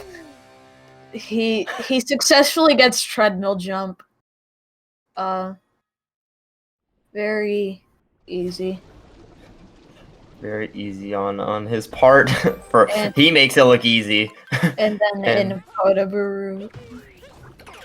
Yeah, another key difference you'll see, because you're seeing the 2 main routes of Odyssey, Luncheon. You won't see Glassfang go into this room because he got other moons instead. Yeah. But you go into Podoburu room here, which is fairly difficult. It's pretty easy to die in here. There's this whole cycle about it and everything. But he looks like Hey There's able to do it successfully. Recently, the 3rd place runner, Lucid, had a run die to a very weird thing happening in that level, and Glassfang's.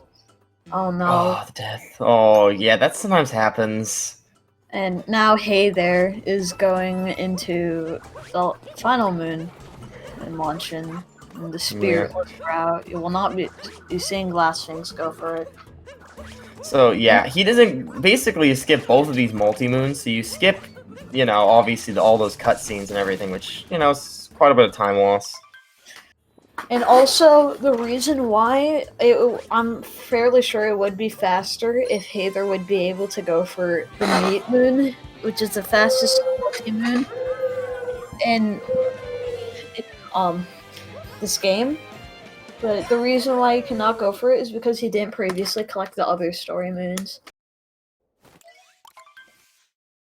So, he has to not do that. It's quite unfortunate, but the route still ends up being faster by a lot. Oh yeah, it looks like Hey There will be... Hey There's going into Ruin Kingdom, which he also has the IL record in. Alright, everybody. Segments in. Normally, I'd say Ruined is boring, go to the bathroom, but Hey There has the IL section, so it's kind of actually pretty fun to watch. Yeah. Just like, go to the bathroom if you want, you'll regret it. But it looks about the same for both runners, but you'll just see faster movement coming from Hey There. But obviously, we all love Odyssey's tech demo in the middle of the run. Yeah. And it's like very odd. Because at least with Bowser, you have there's obviously a way to do this fast, but Bowser, you have fast cap, so it's still pretty exciting, but Dragon just kind of takes a while. Yeah, it really does. And the reason why you see the runners taking damage on the dragon is so they can get on top of it early and be able to hit the things in the dragon's head as quick as possible. I forget what they're called. I have no clue what those things are. But also you just probably see it from Hey There. There's a strategy of basically you throw it at that first one and then you move back, so that Cappy essentially is going to instantly get the next of those things, and it makes it quite a bit easier to get the one behind that and then just go across and get that one. Saves you a few milliseconds. Can't really do that much that with this one. This one you kind of have that good movement. And Hey There took extra damage, can be kind of Monka, but of a player of his skill level, it's typically not an issue. Also, sorry for the volume issue. I changed the audio to be Hey There's due to the head and glass wings going for the weirdest slag shots I've ever seen. Just nearly jumping off the edge. It's understandable. I had to mute the dog several times, so I get that. Yeah, I could hear that in the background, but not gory. The rune no matter how much paneling I put, no matter the mic I have, it's not gonna. No. The ruined dragon was obnoxious enough to be over it. I think.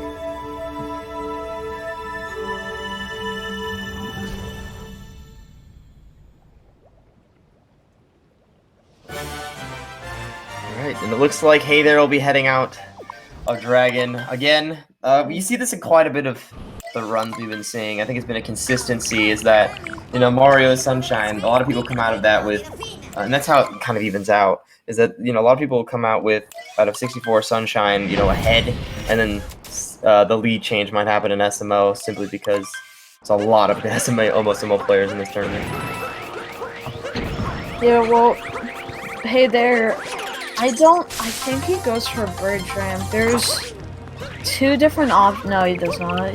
There's two different options at top level to go for two different moons. Is either Krait's moon, which can be harder for some, and Bird Ram, which is harder for some. And Hey There, I just want to point out how nice this movement is. Like, this is so very nice movement. Like, this is the best Bowser's move I've seen in a while. Also, yeah, he does a really nice up throw right there. He basically, you know, goes from that triple jump, does some cap jumps, and then he just makes it look extremely easy. It's crazy. Yeah, and also, people use two different splits for this kingdom. There's Bunny section and Mech section, and just recently, Runner Lucid, which I mentioned before, 3rd place in Odyssey, got the Bunny's IL record after just not even going for world record. He was just doing ILs to improve his Bunny's gold, and he got a 4 flat.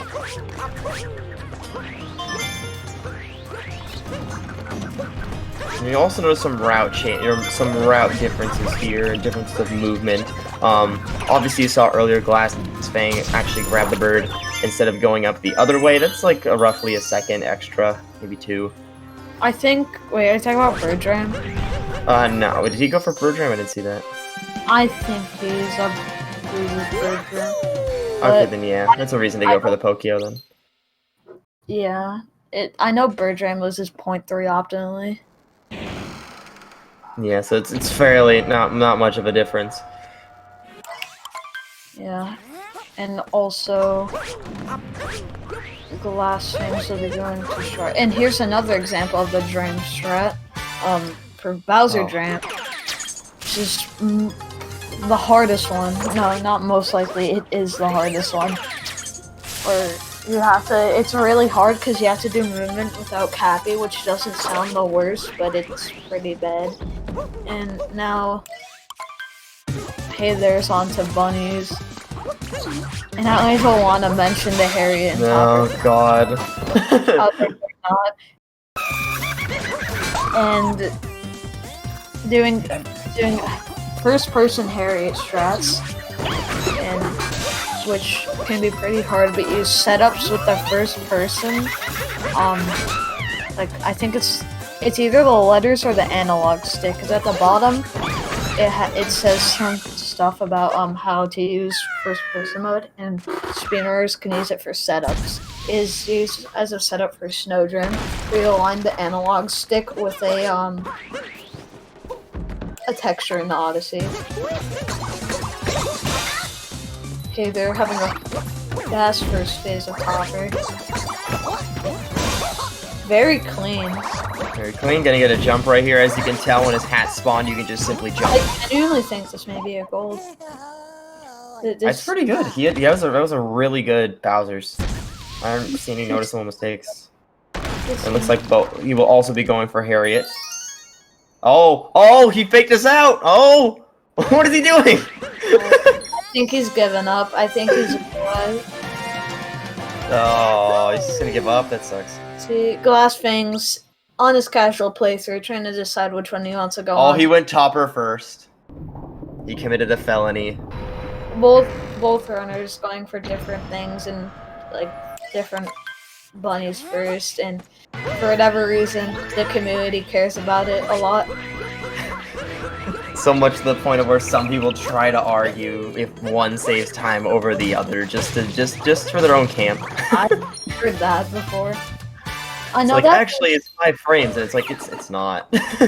I know, like a while ago, like when like the start of running was a thing, I'm pretty sure top runners thought going to Harriet first was faster. I don't know why, but they did, I think. I mean, it's really just a matter of preference in which you hate more. That's essentially, it's like, which one do I just want to get over with? And you'll see a lot of top runners go for either one. Harriet first is a little more popular. I do Harriet first because I'm used to going to the left for the movement. I just go Topper first because, I don't know. We'll see the Mecha Brutal, which should have been the last battle of the game because it was really cool. But nope, we got a Bowser fight. And hey, they're going really quick. Damn! Doing Wordless Smack, which every top runner does. Then doing Fast Topper, where you land on the side platform, start a spin pound, then while you're in the air, while the mech is moving, you spin pound onto Topper. Oh, bit of lag for Hey there. Yeah. But now we can see him do Target Acquired, which is a strat where you go for Harriet before Speedwork, which is not the normal. Then you set up right here, 5 and cat bounce at a great time, and then spin pounds. It's very clean. Wait, actually? No, never mind. No. I thought this might be able to PB, but I don't think so. He did have some mess ups, right? I don't remember them because I've just been like in awe like a RBM. 54 something out of here, like a 54, 30 something maybe. Not 100% sure, but yeah. No PvE, but still a really good run. Like, still crazy consistent he's so crazy how consistent he was. Yeah, there were some Odyssey runners at the top that are known for how consistent they are. One of them being CMFP, a runner with a 59-minute time, and he nearly PBs in every race he does. Oh yeah, I've seen that. It's insane. Yeah, it's like every time you watch him do a race, it's just like... Last thing almost missing. Oh! He lands up there! Okay, he's gonna get Topper. Jeez, that was scary. In a very awkward position, though. Oh, he's gonna fall off the mech. That's a rough one. Unless Hather dies in Moon twice, then Team Ballin will be ballin'. The Team Baller will be ballin'. Wait, Hather is on PB pace, I think, because his splits are green, unless he's just using blank timer. His time is a... And actually, no, I think it's going to be like... I think he has like a 59.3x, so it's going to be like 10 seconds off his PB. Still very good. What were like the notable time losses he had? I think like... I know he messed up in Seaside a bit, but it wasn't really bad. But this has been like a really good race for Team Baller. Them ballers. Team Baller do be ballin'. They are sticking to their name. Yeah, you can't PB. We were kind of... Oh, okay, Glassfang's is having not the greatest neck, but if he gets a 13 moon, he can sub hour. which I don't know what his casual. goal is, but it's 513 is not just like something you can do. No, it's not easy. Now he's doing Moon Cave Skip to skip like a 3-minute long part of the game, which is basically a gauntlet, which I guess is cool. Oh, Glassman, I just killed. Oh no! Oh, damn. He was memeing on us. I appreciate the meme.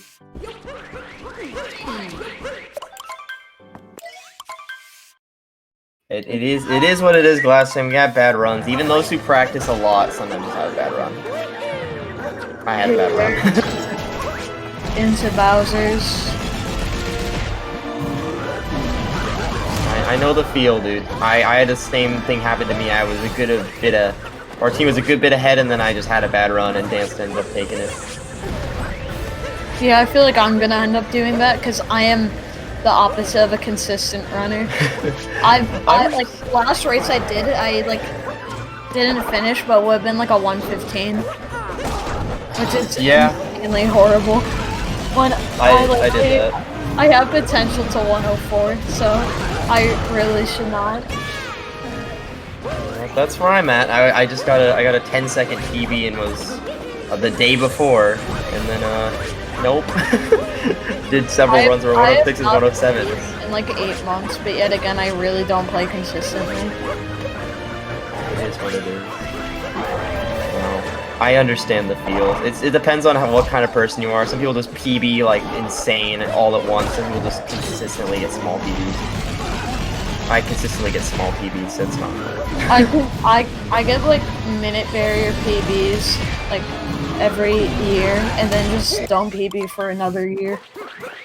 Except the year is an exaggeration. It do be like that. And now there's into the escape section where you play as Bowser. Which is pretty cool, actually. I don't know. I thought it was cool when I was playing this casually. Yeah, me too. Let's see if there. He's ahead, so I don't know if he's gonna. He might just finish the run, but he could just go for 2 DSS. Bouncy Bowser skip. He's ahead, so I could. I forgot that was fucking ultimate. It's a really good day. He might just go for just winning though. I just gotta go for the 59. Go for it? No. There's no point. He can get like a really good race time. Yeah. And now he's gonna be heading up on 2D skip. And before anyone asks, no, XD skip will not be by him. Doing fasty instead, which saves 0.2, I think.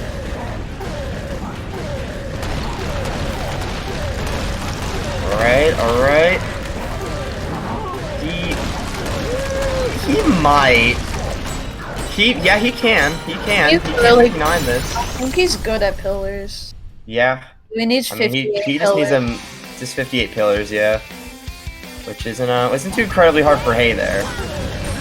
I remember him practicing pillars for a while. Yeah, that's the bad pillars though. Looks like he's gonna get an hour. Sad. It happens. It happens after a really good run. Pillars is not fun. Sometimes you're just like, oh, my fireballs are gonna go right here, and then they're just completely off for some reason. It's just how it is. Pillars kind of sucks. If you do XD skip your Okay, I think this is gonna be like a 103 or something. Yeah, it looks to be. Hey there, still had a great time. Still was kind of rude, but Team Baller with the clutch, and it looks like. So that one. I don't know. That was hype that he actually did it the last second, getting the Nitro Vita time. Mr. Rovita. Mr. Rovita comes in for interview. Oh yeah, we just got a ping. Mark from after. Okay. End the episode. Oh, okay. Yeah. Okay, this should work, I think. Yeah, I think it's just marking when they're done. Okay, I'm just gonna mark all of them done. Yeah. Is the thing kind of had some technical difficulties.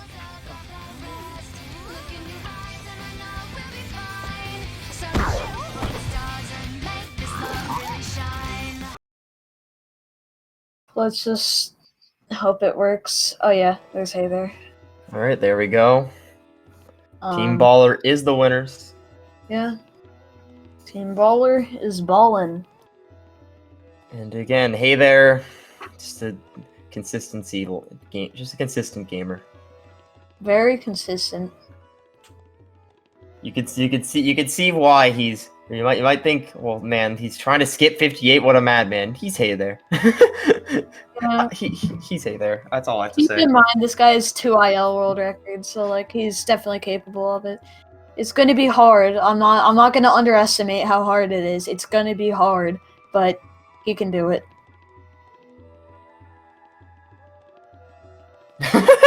Class Sang going for the swag spin while hitting Bowser. I've done that before by accident in a run and just got really confused. Like, what's going on? Is on 106 pace. Yo, Glassfang about to get my PB while messing around. It's just how it is. Just doing some Bowser vectors, you know, just kind of chilling. Huge chillin'. Gonna get that. Nice jump. And yeah, we're ready for interviews if anyone wants to interview. Oh, they're in the setup. Oh, it was close. What is they're doing in the I think we could album? drag them in. I don't think so. I think they're setting up. Oh, okay. I really don't know. Okay. You can move up to be interviewed? Okay, they can move up, yeah.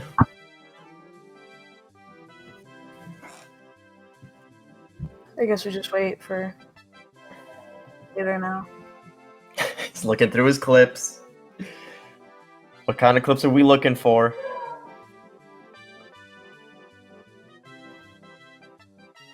Okay, Glass can get a low 107. Yeah, Glass is messing around hard.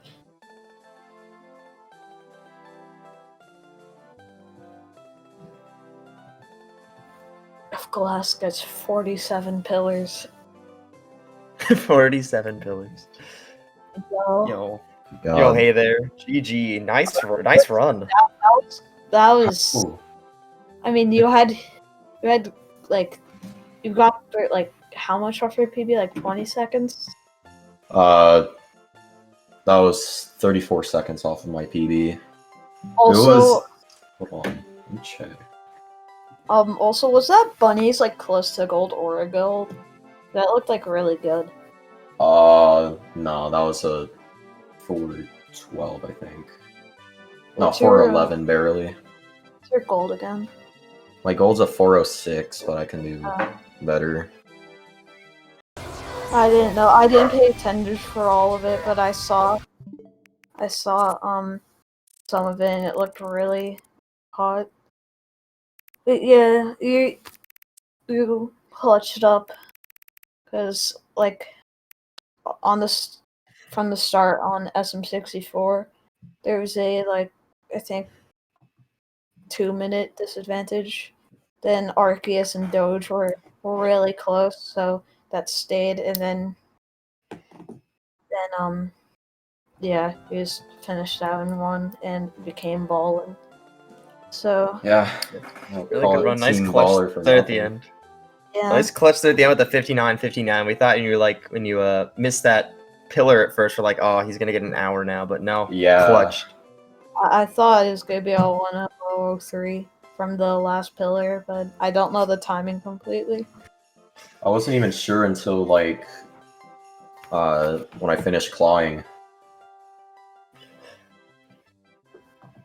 But still, really good race from both teams. Yeah. Some really good runs in this race. It was really close at the end, so I think it made for a good race. Like, you started catching up there in the middle part, and it made for a really intense race. So I thought it went the best that it could have gone, probably. In Snow Triple.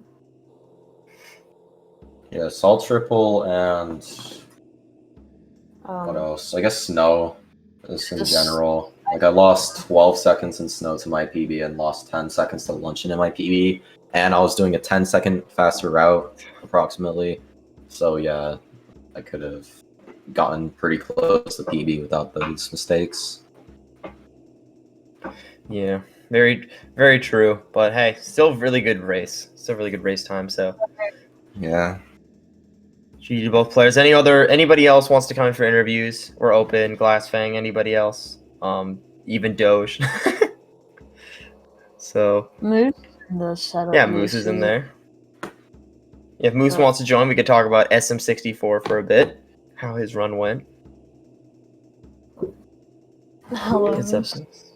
What's up, Moose? How do you feel your run went? I want to talk about how insane Gold Rush is instead, though.